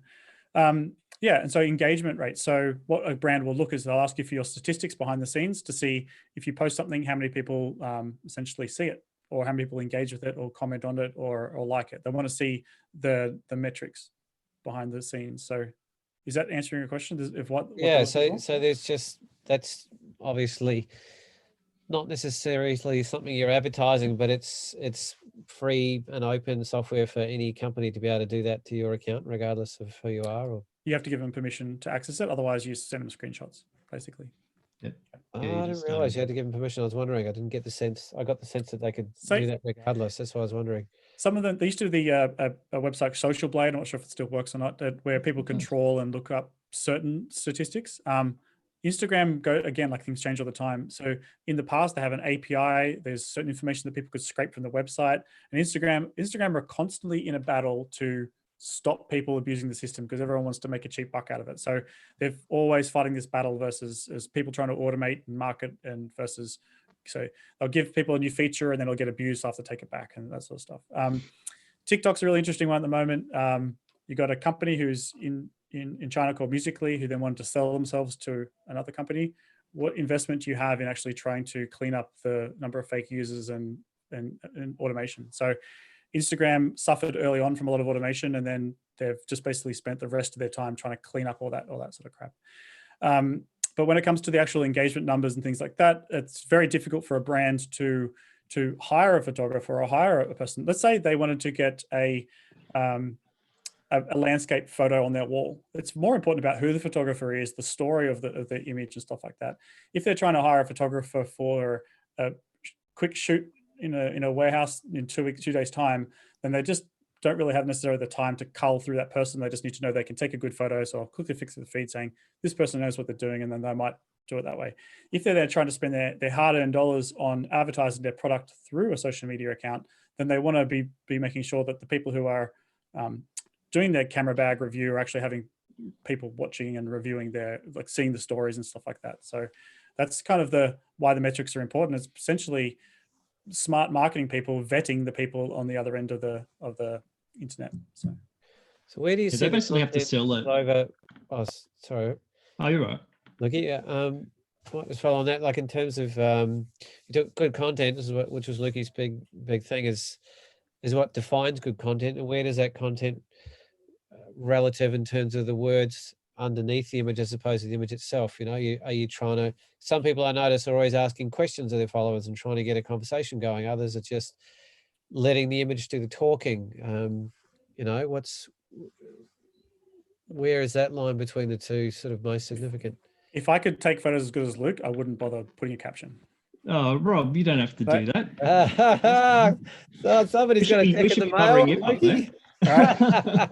So look, at the end of the day, like I can't rely, like I'm not a person that enters photos in competitions because I don't care about the detail, the quality. If you look through half of my photos, you can find flaws through. Am I more interested in is like, is it interesting? Is it exciting? And when I put it up online, what are we going to chat about? Like, are people going to like it and have a chat about it? And the more you post and the more photos you put out there, the more critical you get and the more selective you are about putting out images because you want them to be different and unique and stuff like that. So when it comes to the caption versus the thing, some people, I asked to put a poll out, why do you like my feed? And they said it was mixture. Some people said they liked the photos. Some people said they liked the captions. And the biggest one was people said they like to be able to see a photo that pops up on Instagram, which is not like other stuff they see on Instagram. Like they might follow a bunch of portrait photographers and suddenly there's someone with a flare in the background. They like something that's out of their normal routine. So again, it comes down to what you like though. I personally can't ask people to do things in the comment and stuff. I try, it's not natural for me to do it. Yeah. I haven't done it much either. But I wonder if, you know, I've been penalized as a result when you see people get so much engagement from their captions. Yeah, but the question also is then, do you want those people, like you got to be careful what you wish for. Do you want 1 million 14-year-olds following you? Like, you know, like, no, you know. Are you saying that only 14-year-olds follow the captions? Steve Casey had Justin Bieber follow him and he ended up getting death threats because he blocked him and unblocked him to get rid of him. Like, you got to be careful what you wish for. That's why I said to you, if you've got 200 people that like photography following you, that see your photo and they care about photography, and then your interest is photography, that's way better than having 400 people going, what lens do you use? So it's really, you're going to be interested in what you're after. I'm lucky that a lot of people who follow me are Australia-based people. I'm very lucky that a lot of people who follow me are interested in mobile photography and they like when I share certain tips and tricks. But if I ask people to name the 3 favorite types of dogs in the comments below, they're going to go, what are you talking about? Whereas if I ask people to guess what focal length I shot on, they'll probably all comment because that's what they're interested in. So you build your own niche, you build your own sort of area. And I guess I'm very lucky, and I've also leveraged the fact that a lot of brands see me as the outdoor Sydney-based person, except for recently where a brand thought I was living in Tasmania and asked me to shoot down there. But that's a win for Luke if he gets that call. But yeah, so I think I rambled a bit, but no, well, my take on that, you're talking about definitely about captioning and strategies for captioning, and captions are super important in my personal opinion. Some people will say they're not important at all. I think more people read them than people think, and I think with a caption, my approach is actually to tell a story. I think you can use the caption to you want your photo to elicit an emotion, and you can use your caption to elicit even more emotion. So sometimes you can really stack it on, or just at least explain what it felt like to be there, explain maybe how difficult it was to get there without going too far. Really, like, what did it smell like? What taste was on your mouth? What did the light do, and how did it change, and how did it make you feel? And ask yourself those sort of questions. Put yourself in that place when you took the image, and use that feeling to then write what you want to put in your caption. And you'll really engage with people that way, because that you're taking them there. And I don't think there can be anything better than to people. I have had compliments, and they've been massive compliments, where they go, I don't know if I like the photo a bit more or I like the caption more, and that's a really nice place to be, because you're really helping those people engage with that. So I think that would certainly work well for you as well. Luke, when do you stop a caption? What is it that makes you read a caption? Is the person posting? Is it the photo? What is it? Because I want to learn more about the image. I want to maybe see who took it, and understand what maybe where it was, or how they got there, or and that kind of thing. And I'm not necessarily expecting anything from the caption, but it's always pleasing when the caption actually has some information, or lets me have a bit of an insight into the photographer and what they were going through at that moment. So that's certainly what would get me reading one. Do you look for the technical specs? I noticed that something that's definitely difference between you and I is like you put in the shutter speed and ISO and aperture settings. Do you still do that? For me, having that stuff is nice. I don't really see personally a huge value in that. The settings that you use to take a picture, I guess it's implying that by giving those settings away, you're helping someone else take a picture just like that, which I think is a bit of claptrap. There's a lot more to it than just dialing in some settings and hoping for the best. So I think it's nice to have that, but I actually think it actually complicates things and takes away from the main caption. And I would much rather put that time in, rather than finding what was in the EXIF data, I'd rather put that into telling a story. Personally, or telling not just a story, maybe information about what's in the scene, like this is a pandani, or this is the plant. You're sort of educating people, and they're learning more about the landscape and what it means to you, and what it means to people from where you're from, or so you can also educate and help people learn more about these places, which is awesome. Yeah, so I generally just always gone via the approach that I want to be able to put on there what I feel like, and I want to be able to say whatever I want to say. And for people out there who maybe don't want to be an Instagram story sensation, maybe they're better with the written word, and they can find that that's a creative outlet for them just as much as the image. So for me, growing my social media, Instagram, shooting all weekend, every sunset, every sunrise, posting every night, the fun part for me was the caption. It actually was sitting there and being inspired by the image and coming up with the word and try to write the caption. Like, I actually enjoyed that as much as I did the photography side of it. And so that's something that without both of them, for me, it would have been like, I can't post a photo without spending 20 minutes writing a caption. Mm. And I find it very hard to write a caption in advance. My whole time, like when I first built my account, I'd edit the photo on my computer, put it up on Dropbox, and then run and catch the bus. Then I'd jump on the bus, download the photo from Dropbox onto my phone. I'm sure there's an easier way, and then I would get it already on Instagram, and then spend the rest of the bus trip writing the caption before I press the post button. So it's very much a big part of it, and I think it does actually help thinking about it just before you post it, so you're really in that moment. But I might move on soon and just show this. Yeah, that's a great segue into your section, Luke. Yeah, into the scheduling. We haven't ignored too many other questions, have we? I think that a relevant way to segue into your next section, Luke, sure. is also workflow. Like, what makes a because I find sometimes it takes so much time to go bits and around. If I have a more consistent workflow and automation, then I'm much more likely to get a consistent feed happening. Sure thing. So I've just basically switched over now into my Later account.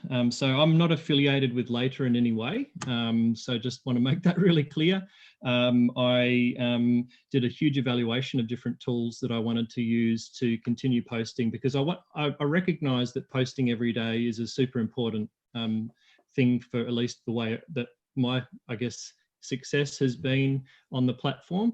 And so I thought, I need to find a tool that really helps to support me doing that. And actually, I do this professionally. I actually am employed by other organizations to also post. And, I don't want to have to post for mine and then post for theirs. And then, how are you going to keep tabs on everything? So you really do need a tool like this. And it's free and on certain levels. And so generally the basic features are good enough for pretty much most people to use. And so the way it works is you've basically got an image library, so you can actually feed in all of your images. Then you can drag them across onto your timeline. And it's basically just like a calendar. You've got all of your posts, and you can see this is actually my Beauty of Tasmania Instagram feed up here. And you can see these are the posts that have just been made. So you've got one here, Monday's post was, Tuesday's post. You can see that even while I've been talking on this chat, I've been posting, which is pretty handy. So the post that went up, it didn't go up because I haven't scheduled it properly. That's embarrassing. Was meant to be a shot of Mount Oakley, but this is a post that went up yesterday. And so you can see it's just loading it in here. I've got the caption in here, Quartz Island off the southern tip of Tassie, and then I've got the first comment here. So what I'll do is I'll just show you how I would schedule up a post in here. So we'll just move this one away and I'll just drag in, let's say that later tonight we wanted to post one of these ones down here. I don't know, we'll just pick this one here. We'll pop that there. So basically I'm putting this in at 9:30. You can see down here it's saying 9:30 p.m. I write a caption, what a magnificent to the day, at Picnic Island. I don't want to type the whole thing out. Then what I can do here is go to some saved captions if I wanted to. I don't have any start. I might just so then what I'll do is I'll do hashtag Beauty of Tasmania, because it's nice to tell everybody that you've got an account, an actual hashtag that you're trying to socialize with people. And then I might do hashtag Picnic Island, because it's on Picnic Island. And I actually have a relationship with the guy that owns Picnic Island, in terms of he lets me go over there and take pictures in order, and I can stay over there. I believe that's his hashtag. It may be an underscore. So you do have to make sure you acknowledge that. And in some ways too, I should probably use the @ tag here, because I want them to know that I've actually done a post featuring their location. So unfortunately, Later doesn't have a drop down that allows you to choose the account. So you do have to look up exactly what how you spell it, because sometimes you think it's one word and it's got an underscore in it or something like that. So you do have to be careful. Let's just in this case just assume that it's all one word, and so we'll just go with that. So that's the caption part. Now what I can do is go and actually schedule this. So at the moment, without doing anything else, this is actually going to only pop up and give me a notification at 9:30 p.m. I'm going to have to go on my phone, and I'm still going to have to manually go into Instagram and post it. And that's not kind of what we're trying to use this for. What we're trying to do is get it to automatically post it, so we can sort of set and forget. So what we have to do is click this drop down here and go to auto publish. And now it opens up a couple other features as well. First of all, we just want to double check our time here. So that's 2020 May 13th at 9:30 p.m. So it's going to go up at 9:30 tonight. What we can also do is add a location. So we could just search location here, Picnic, and thankfully this does come up, which is pretty handy. So hopefully Picnic Island will come up. There we go, Picnic Island, Freycinet, Tasmania. And then we can also tag people. So I can also click on here and go at Picnic Island. Assuming you obviously still, that this one doesn't populate. So you're going to have to also make sure that the name's correct. Generally, if you're going to work with a client, you're going to... An underscore in the chat, Luke. It is underscore. Oh, no. Sorry, Clem. Thanks, Rosie. All right, so save user tag there. I'm probably not going to actually post this because I think I posted it quite recently, but anyway, you get the idea. You do have to make sure that these are all correct. Now, obviously, you're not going to be like me and trying to promote other locations or do other people favors like that.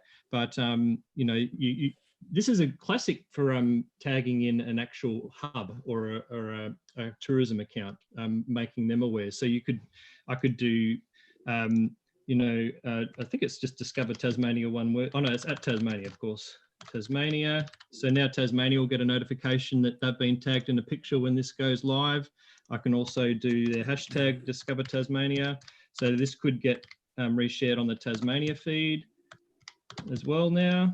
And then what I can do also, which is a really cool new feature with Later, is you can actually add the first comment, and you can actually add the all of your captions in the first comment, which is really, really cool.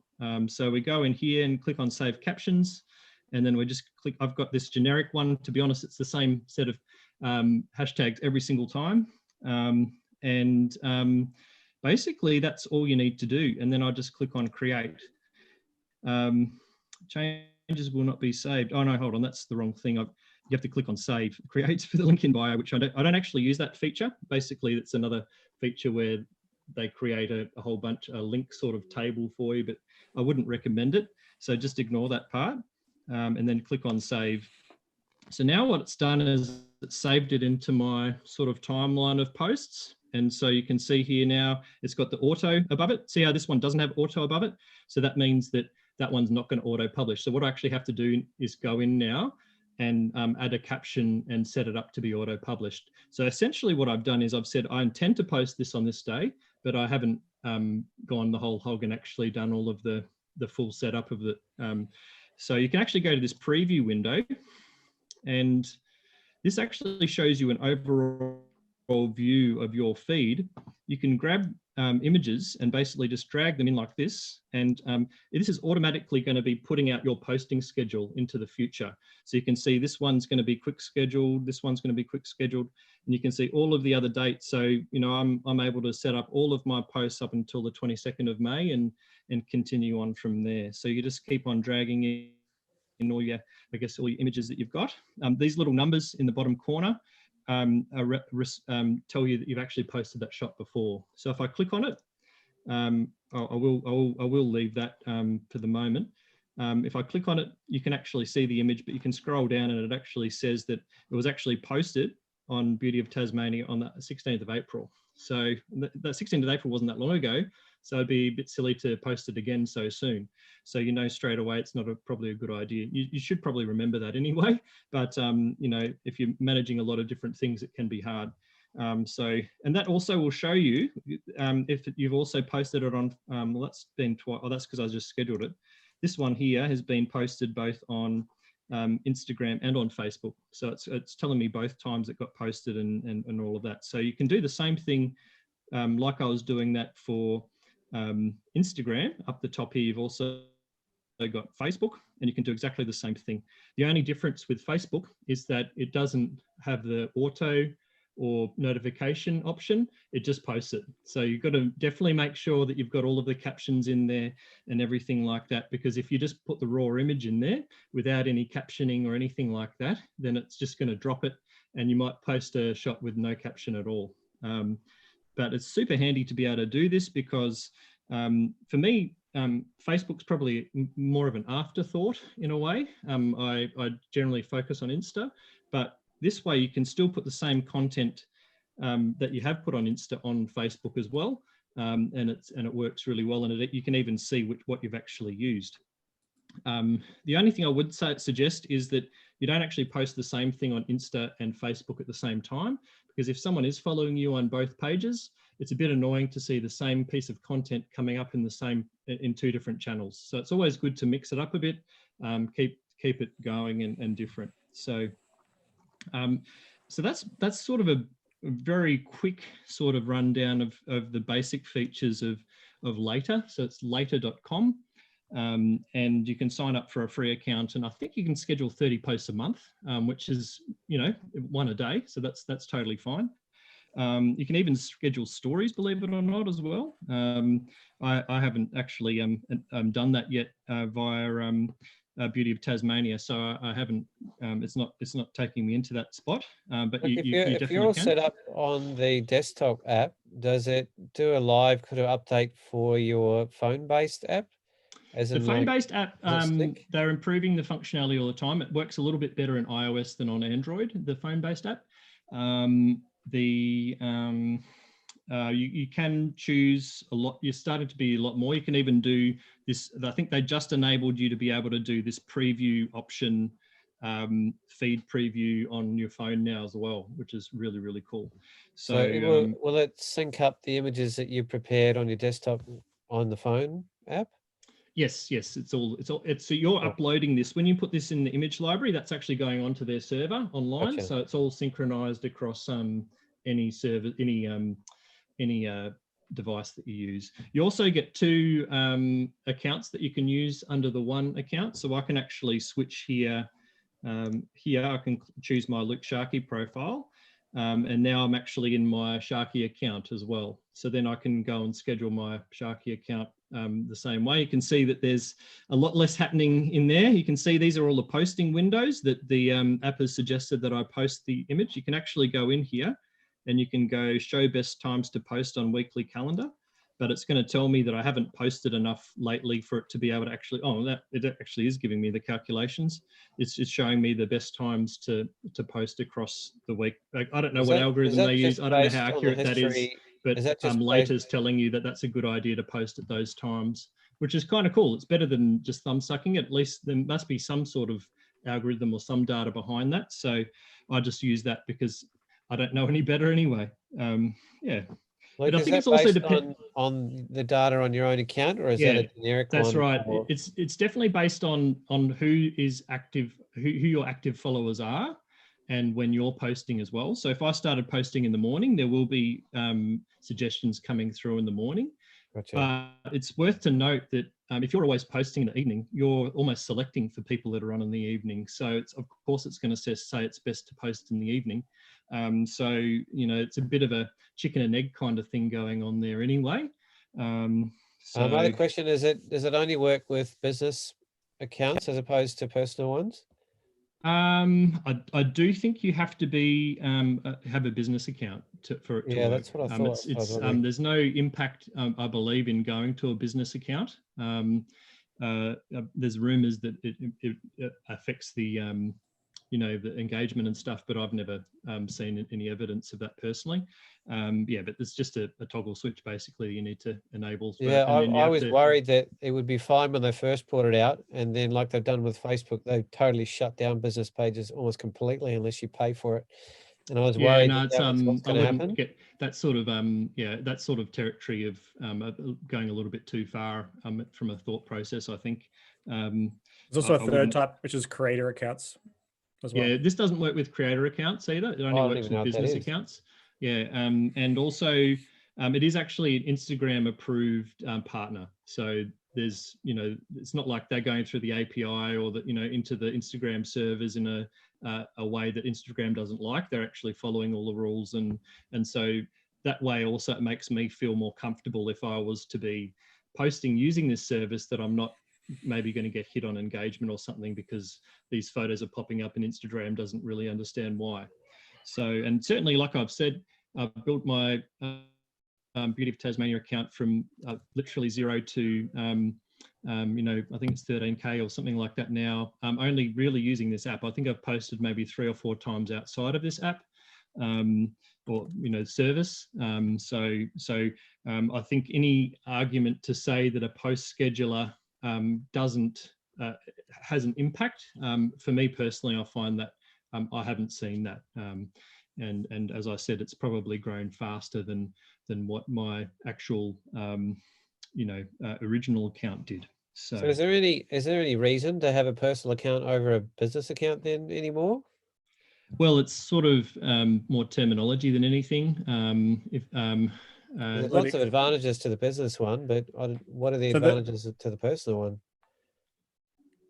So the reason they created the creator account was to kind of, again, so you can get the analytics. Most people who went to business wanted the stats. So if you want to work with a brand, you need your stats. And in the past, personal didn't have that.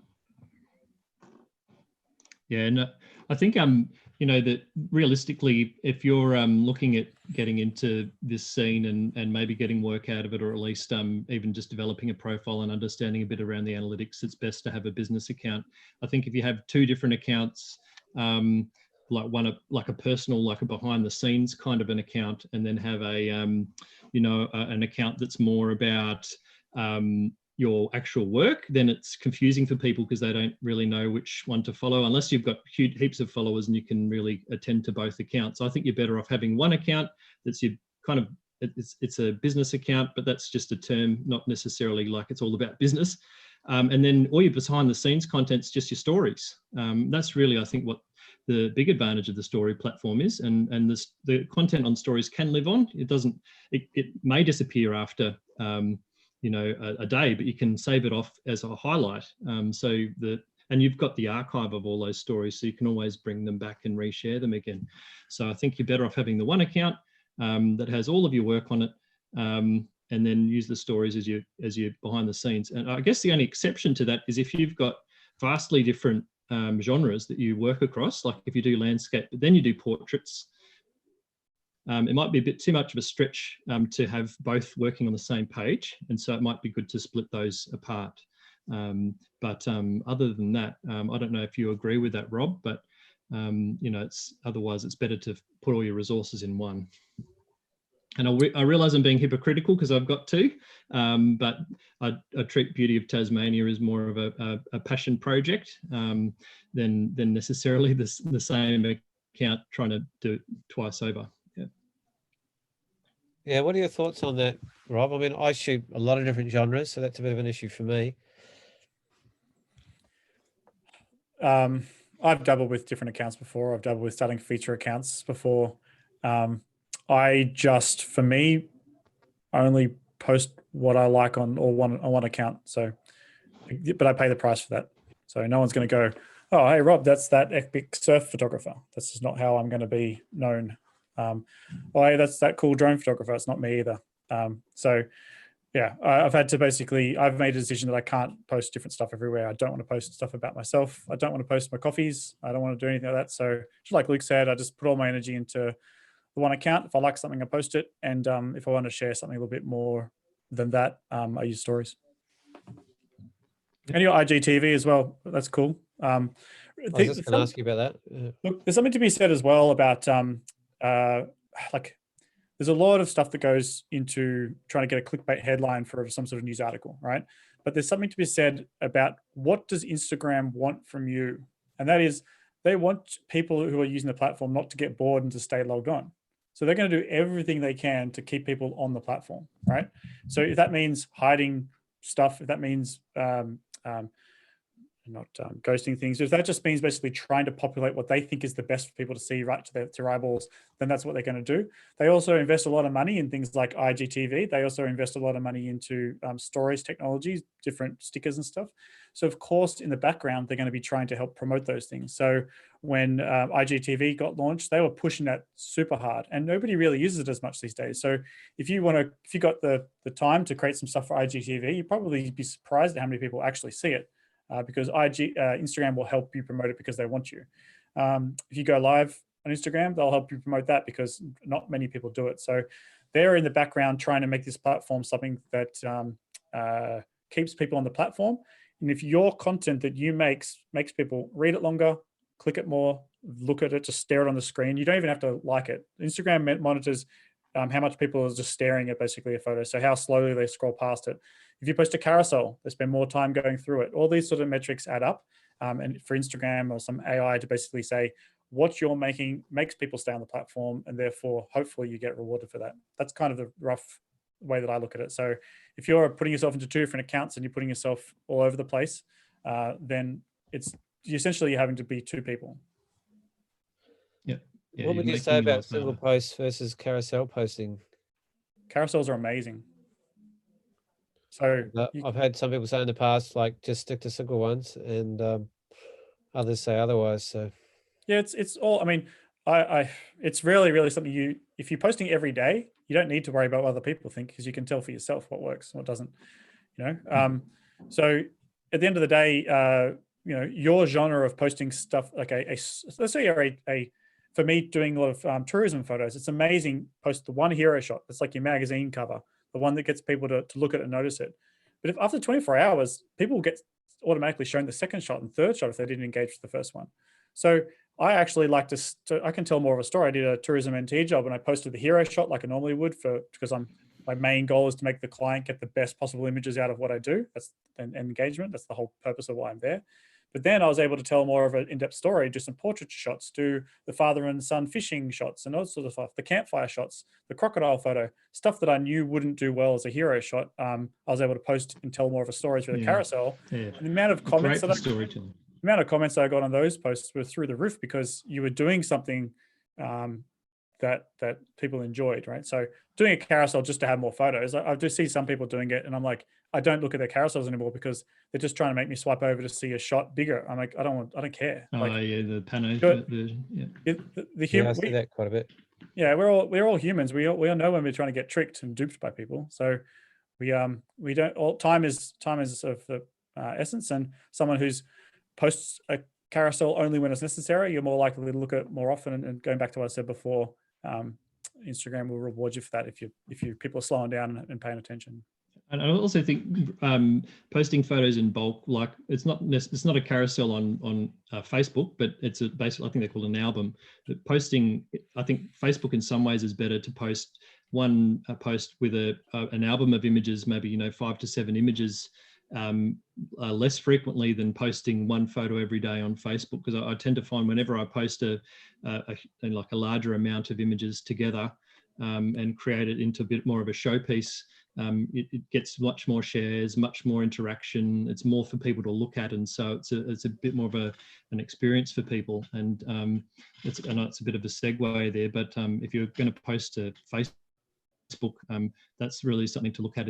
And there's no coincidence that like Tourism Australia and organisations like that tend to post more as those sort of albums as well.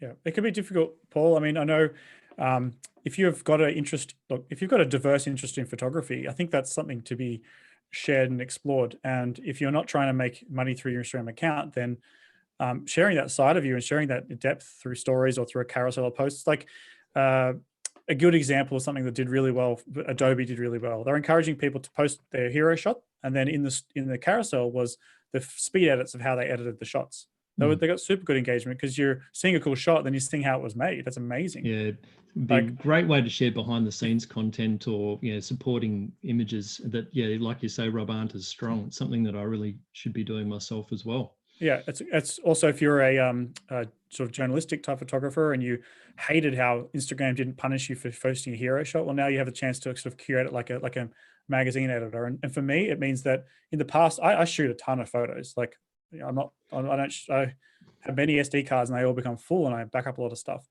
I would come home from a weekend and you got 7 days in a week to post photos. That's 7 photos. Now with carousels, I have the ones that wouldn't make it suddenly become valuable because they tell a bigger picture, a bigger story. And so it's actually good for me in that way. It gives me some more freedom, because I don't treat the second and third carousel posts as as important. It's almost like having a second account posting into the carousel. That's cool. Yeah, it's a good perspective. Good. No, I'm glad I feel the freedom around that. I feel like, going back to the very fundamental principles, we talked a lot about this, this from a little bit more of a business perspective to some extent, but in terms of the pure original purpose behind it, which was self-expression and engagement and communication, like I remember getting a bit hamstrung. I was pretty excited at the beginning, like I could just play with this and just put whatever I want. And then I remember Christian Fletcher said to me, only ever post your best, and you're only as good as your last shot. And it just put this huge amount of pressure on me that I literally kind of stopped enjoying it, and I haven't posted so much material because of that. I mean, sure, I kept the standard of my work high, and it's quite consistent, but personally, I found it really restrictive, and it almost took a lot of the joy out of the freedom of it for me. And I guess, you know, I'm not doing it for fun necessarily. Well, I do because I love what I do, but it's my career and how I live. So I still struggle with that balance. I don't know how you guys sort of dance with that yourself. You know, I mean, I guess that's the magic unicorn, balance. when you got to a point you've already got so many followers, it's probably you maybe don't feel as much pressure to try and grow and have to be perfect. But no, it's definitely it's worse when you've got more followers. While you have no followers and you're starting out, you can do whatever you want. You got no consequence. Go for it. If you've got an existing reputation, it's harder because that could be a thing you're trying to play with the psychology of how the world perceives you, because social media is public and people can see it. But one of the accounts that got shared by Instagram, which gave me a ton of followers back in the day, was the worst photo I think I've ever posted.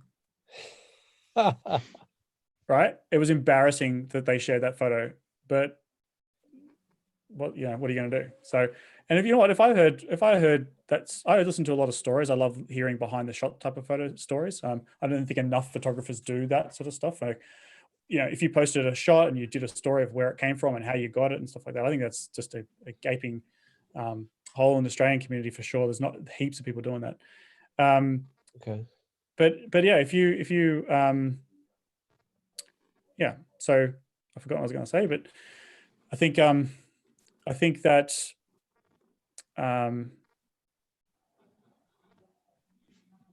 yeah, sorry, my mind, I've gone blank. Well, I was just, it was a bit of a personal question for both of you guys 2 hours, about I think how you find that balance between personal self-expression and professionalism with social media in general, you know, like. Well, here's a good question. If they don't like what I post, they won't follow me. If they don't like what I post, they won't hire me. And so I don't have to deal with anyone who doesn't like what I post or that doesn't hire me. So that's it. So like, that's my biggest thing that I worry about is my behavior, what I say, what I do, whether I'm making the stuff enjoyable to look at. If I don't feel like I'm going to post something that's decent or interesting, I won't do it. That's why I haven't posted for this challenging time, because I'm not excited about it. And why would I expect other people to be? So, but I think that the other side of it too is if you're trying to portray yourself as a fine art landscape photographer, you got to be very careful about what you put out there. Yeah, which my main account is. So I do feel a lot of pressure. So I think you're smart doing that. I think then in that particular case, I don't know if you want to do a ghostwriter style, you could have a second account which allows you to play and be fun. I can see that as being a decision making, because you, at the end of the day, a lot of the purchasing behind prints, I imagine, is a psychological decision. The subjective nature of photography is one of the things that I dislike about it the most, and also embrace, because judges will like or dislike a photo, but they don't dictate whether I make my money. The people who pay me, the clients do. And so that's kind of how I come at photography. I don't need to worry about that. And I think if you're worrying about potentially, if you're going out there and sort of robbing banks and you're trying to win awards. Hello, Rob. Just lost you, Rob. He's about to give all the secrets away. Oh my God. Oh dear. I was just going to add to that, actually. You were talking about pressure and things and keeping things up. And that's another reason why I decided to do the Beauty of Tasmania thing, was that it's not my name anymore. And so I'm operating and I felt a newfound sense of freedom when I wasn't operating under my name. Okay. In the sense that, I could post whatever I wanted, and there wasn't that pressure that was there, to keep on having to meet some sort of standard that ultimately I was the one that created. So that was a real revelation to me. I'm not suggesting that's what everybody goes out and does. I think it actually probably is better, to be honest, to start under your own name rather than using any sort of other name out there. But there's no real right or wrong way. One thing I would say is try not to tie your name into a geographical area, which I'm aware I've done as well. If I move away from Tassie, which I don't plan to do at all, it's kind of why I decided that's not a problem. But obviously that's not going to work well if I rename it or try to move those followers elsewhere. So you do have to be considerate of that. I thought what we might do, because we have been going for a while, is just mop up a few of the questions that have come Yeah, through. yeah. There's not too many more new ones on the. Pamela Jennings has asked on YouTube if putting copyright on your photo may reduce your sharing, and my viewpoint is that it actually probably will. I don't find that tourism accounts are too keen on resharing images that have any watermarks or anything like that.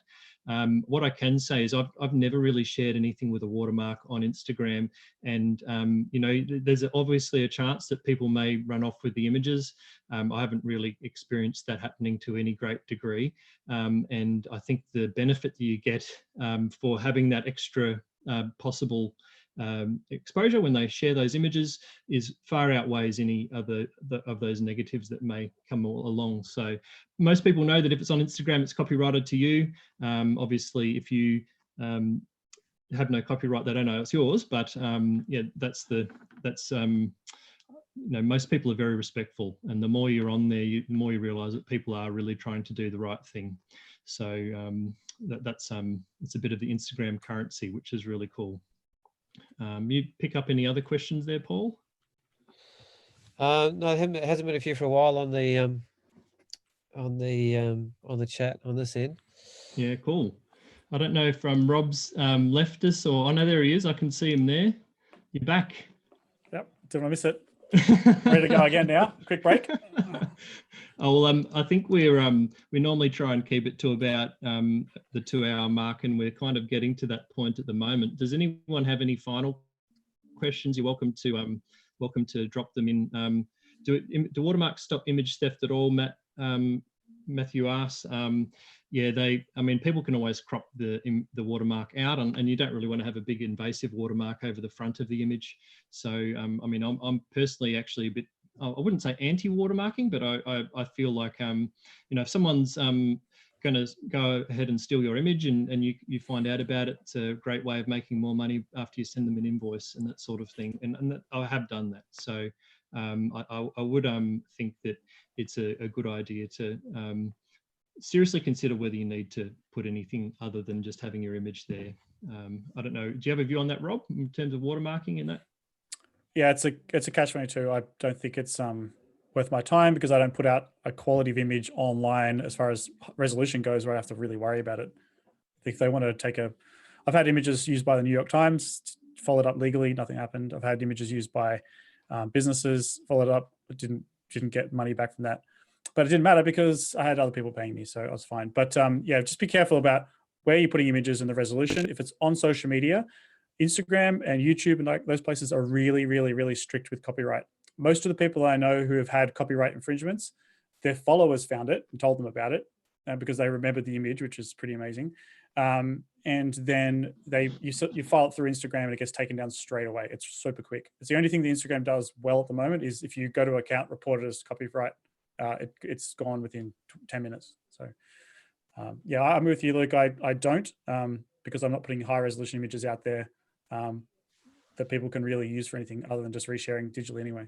Yeah, it depends what you're after. I know Nick, who can't be here tonight because he's working, but he actually puts watermarks across all of his images. But for him, he just puts images on social media because he just loves to share on there. It's actually a shame he's not here tonight because he has I think his viewpoint's very valid in terms of how he likes using social. It's purely just a sharing thing, and it's another place that he can put his work, and he's not really interested in anything more than just sharing it on there. And if people choose to follow him, that's great. He's not going to go out of his way if they don't. And that's a completely valid attitude to have. He's also not a professional and not looking to do it full time and make money from it, so that there is a difference of opinion there too. But so that's one instance where a watermark, you know, is not going to be an issue. But if you're trying to get your images shared and put out there, it will be somewhat of a limitation. And just remember what I said before about that time I tried to do the sponsored post and Instagram detected text. So you could get penalized for it potentially, but trial and error, give it a go. Tourism Australia, if it's Facebook is heavily, it's pretty hard on images that have text built in them in terms of reach. It shuts it down pretty hard. I'm not so sure if it's so much watermarks, but you know, like we have text on our Talking Landscape Photography, for instance, and whenever I post an image that has that on it, the reach goes down by about 80% from what I can see. So it's something to be aware of. I personally, I agree. I don't use watermarks. I was worried about that early in my career, and I was listening to the naysayers, and I've decided never really to go there. There's a few times that I might use it, say if I post to a really high-end wedding client internationally or something, and I know they're going to use a certain amount of images on their social media to celebrate the wedding, and most of their followers and friends aren't going to know who I am. And having a small watermark, a very subtle, elegant one in the corner, all of a sudden gives the opportunity for those people I'd never otherwise meet or engage with to suddenly go, oh, that's the photographer, and then look me up. So there's a small kind of purpose-built element and some elements of professional photography, I think, that's there. But in terms of my own posting, I keep it clean. It's not worth. I did it for a storm photo recently. Actually, I shot some storm video sequence outside over Sydney, and I knew I was going to put it on Twitter, and I knew that people would reshare it and stuff. So I actually went to the effort of adding I've got one saved in Photoshop as a template, and Premiere, and just shoved my Instagram on there as well, just because I knew that then news people might share it and not ask because it's fair use and stuff like that. Yeah, if it's going to be like one of those viral things, it's often a good idea. Yeah. Robin's just asked a question in the chat, or mentioned that there's a service on Flickr that will check for theft. There's no follow-up for photographers in Australia, however. There's actually another service called Pixie, which I have actually used and actually got some follow-up on. That's free to use. The way it works is that it scans all of your social media profiles, and then it matches any of the photos on your social profiles to any photos it finds on the internet, and then it'll pop up and show you those matches. And then you can choose, oh, yep, that's definitely a usage that I didn't agree to. Please file a case for me. And they will actually send a legal letter to the operator of that website or whatever, and they'll demand money on your behalf. And if fortunately, sometimes they actually do respond and pay out, or they just take the image down, they never hear from it, but it's still sort of addressed. And the way they make their money is they take a cut then of the sort of legal outcome of that. So, how do you spell it, Luke? Pixsy. And so if you're really, really concerned about this, then another approach could be to not watermark, but then use a service like Pixie to sort of mop up all of the infringements that do come from it, and actually monetize that. Which, I mean, I haven't done it to do that, but you can sit down. It takes a while to go through them, and fortunately for me, there's pages and pages. It's quite scary when you see how many have been ripped off. But you might sit down for a few hours and fill them out and not hear anything, and then 6 months later you get a payment just come in. Sometimes one of the claims was €3,000. So sometimes it's not small money. So that's not what I got, but I'm just sort of suggesting that the amounts can be significant. Not that you're chasing that, but for all you have to do is file a little claim. It's probably worth your while to have a look. The other thing that you should do when you're setting up something like Lightroom right at the beginning is make sure that your exit data is embedded in the photograph, and your copyright and your name and your email. And that way that's embedded in the image data, and that can actually be found. And that's part of what they use to find your image in the first place. And also the evidence that you can use to name it, to show that it's your own. I don't know if Instagram wipes that though, if you're posting it on Insta. Oh, really? They strip it. Or maybe some of the other services at XF might stay in place, but I'm not convinced that it remains there if it goes on Insta. I've never actually tested that, so I'm happy to stand corrected. Well, I can almost guarantee most people on Instagram are screenshotting it. There's no way it exists in screenshots. So. Yeah, so I think the way that Pixie matches is actually just by AI, and sometimes the matches are a bit off, or I find a lot of the Milky Way matches are it's got a Milky Way in it, but it's a totally different foreground to what I shot. I'm like, no, that's not mine. But it's pretty remarkable, so I do recommend it. I'm not affiliated again, but I do use the service, and it is a very good service, and a professional service too. So any more questions there? I used to use it, Luke, but given that my efforts to put my name out there through different websites and services, and given that I'm not doing prints or high-end stuff, so if someone managed to get a high resolution shot for me, it's very rare. The stock websites I use automatically put watermarks in, so that's not to worry about that. But I found that Pixie site was just it was like more maintenance than like. Oh I was yeah, better off spending the time working and getting clients than I was worrying about copyright. I completely agree.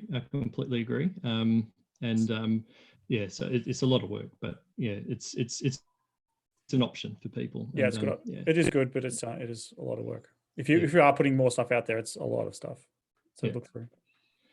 Cool. All right. Just double checking any more questions here. Look, I think we might leave it there. Look, thanks so much everybody for joining us tonight. It's a real honor to have you all with us. I love talking about this stuff. I know that it's not everybody's cup of tea, but it's also fascinating there's a nice nuances of psychology and also just sharing and being artistic and creative and community. So it covers a whole bunch of areas, and I find it fascinating in its own right as a tool that society is using to communicate. So look, and thank you so much to Rob for joining us. I'm sure you've all found him to be an absolute font of knowledge when it comes to social, and he's got some great ideas and insights into social. And do you have any ways that people can find your work, Rob? Just my name. Plug time. Yeah, just Instagram. If you didn't get your question answered or you're too scared to ask publicly, I answer DMs all the time. People asking any questions from cameras and tips and whatever. So feel free to send me a private message on Instagram if you want to. And that's it. Yeah, awesome. And don't forget to follow Rob's account. As he mentioned, it might be a bit quieter now, but he's always got amazing content when he does share. And it's always always fun to see what he's up to next. So great. All right. It'll be an animated Bombo Rocks, Luke. I'm interested in what you're doing with that AI. Was it a video card or something that jumped out of your computer screen and landed on your desk or something? I saw that story the other day. That was a bit out there. Yeah, it's motion tracking video and putting stuff. So I have this really cool, I love that we go out there and take all these cool photos. I'm just trying to think of new ways to like project those photos onto like a 3D mesh and then animate the mesh. I think it's kind of exciting. So expect to see some Bombo animations coming soon. So. Oh, fantastic. Looking forward to that already. Awesome. Well, now the other important information, and we'll obviously put that out on the email list. Next week's show. Is that next week we're actually going to be at a different time. We have a bit of a clash, unfortunately, with a local event here in Tasmania. There's a film night at 7:30 next week by the Bob Brown Foundation on Allegus Trichanis's life and his pictures. And being us massive fans, especially Nick and Mike, or all of us, and Paul is, of course, as well, but I don't know why I said that. We are going to have to be involved in that. So we are going to move it to Thursday at 7:30. So we'll obviously put that out, but it's everything else is the same. How you log in will still be on YouTube. We're just going to change the day to Thursday, and it's only, as far as we can see, just this next week.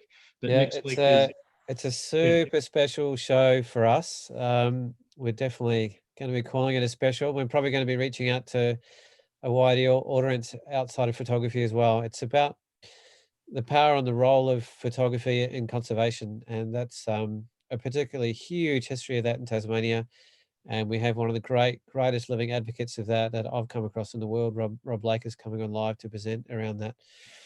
And it's very dear to all of our hearts, and we're pretty excited and pretty chuffed that Rob's going to take the time to be there with us and work through it. And it's going to be really quite special to follow on in our own way from Allegus Trichanis, which was he was really at the beating heart of starting the power of landscape imagery being used for higher purpose to save places. And he used to run these incredible shows live in the town halls of Tasmania. They used to totally pack out.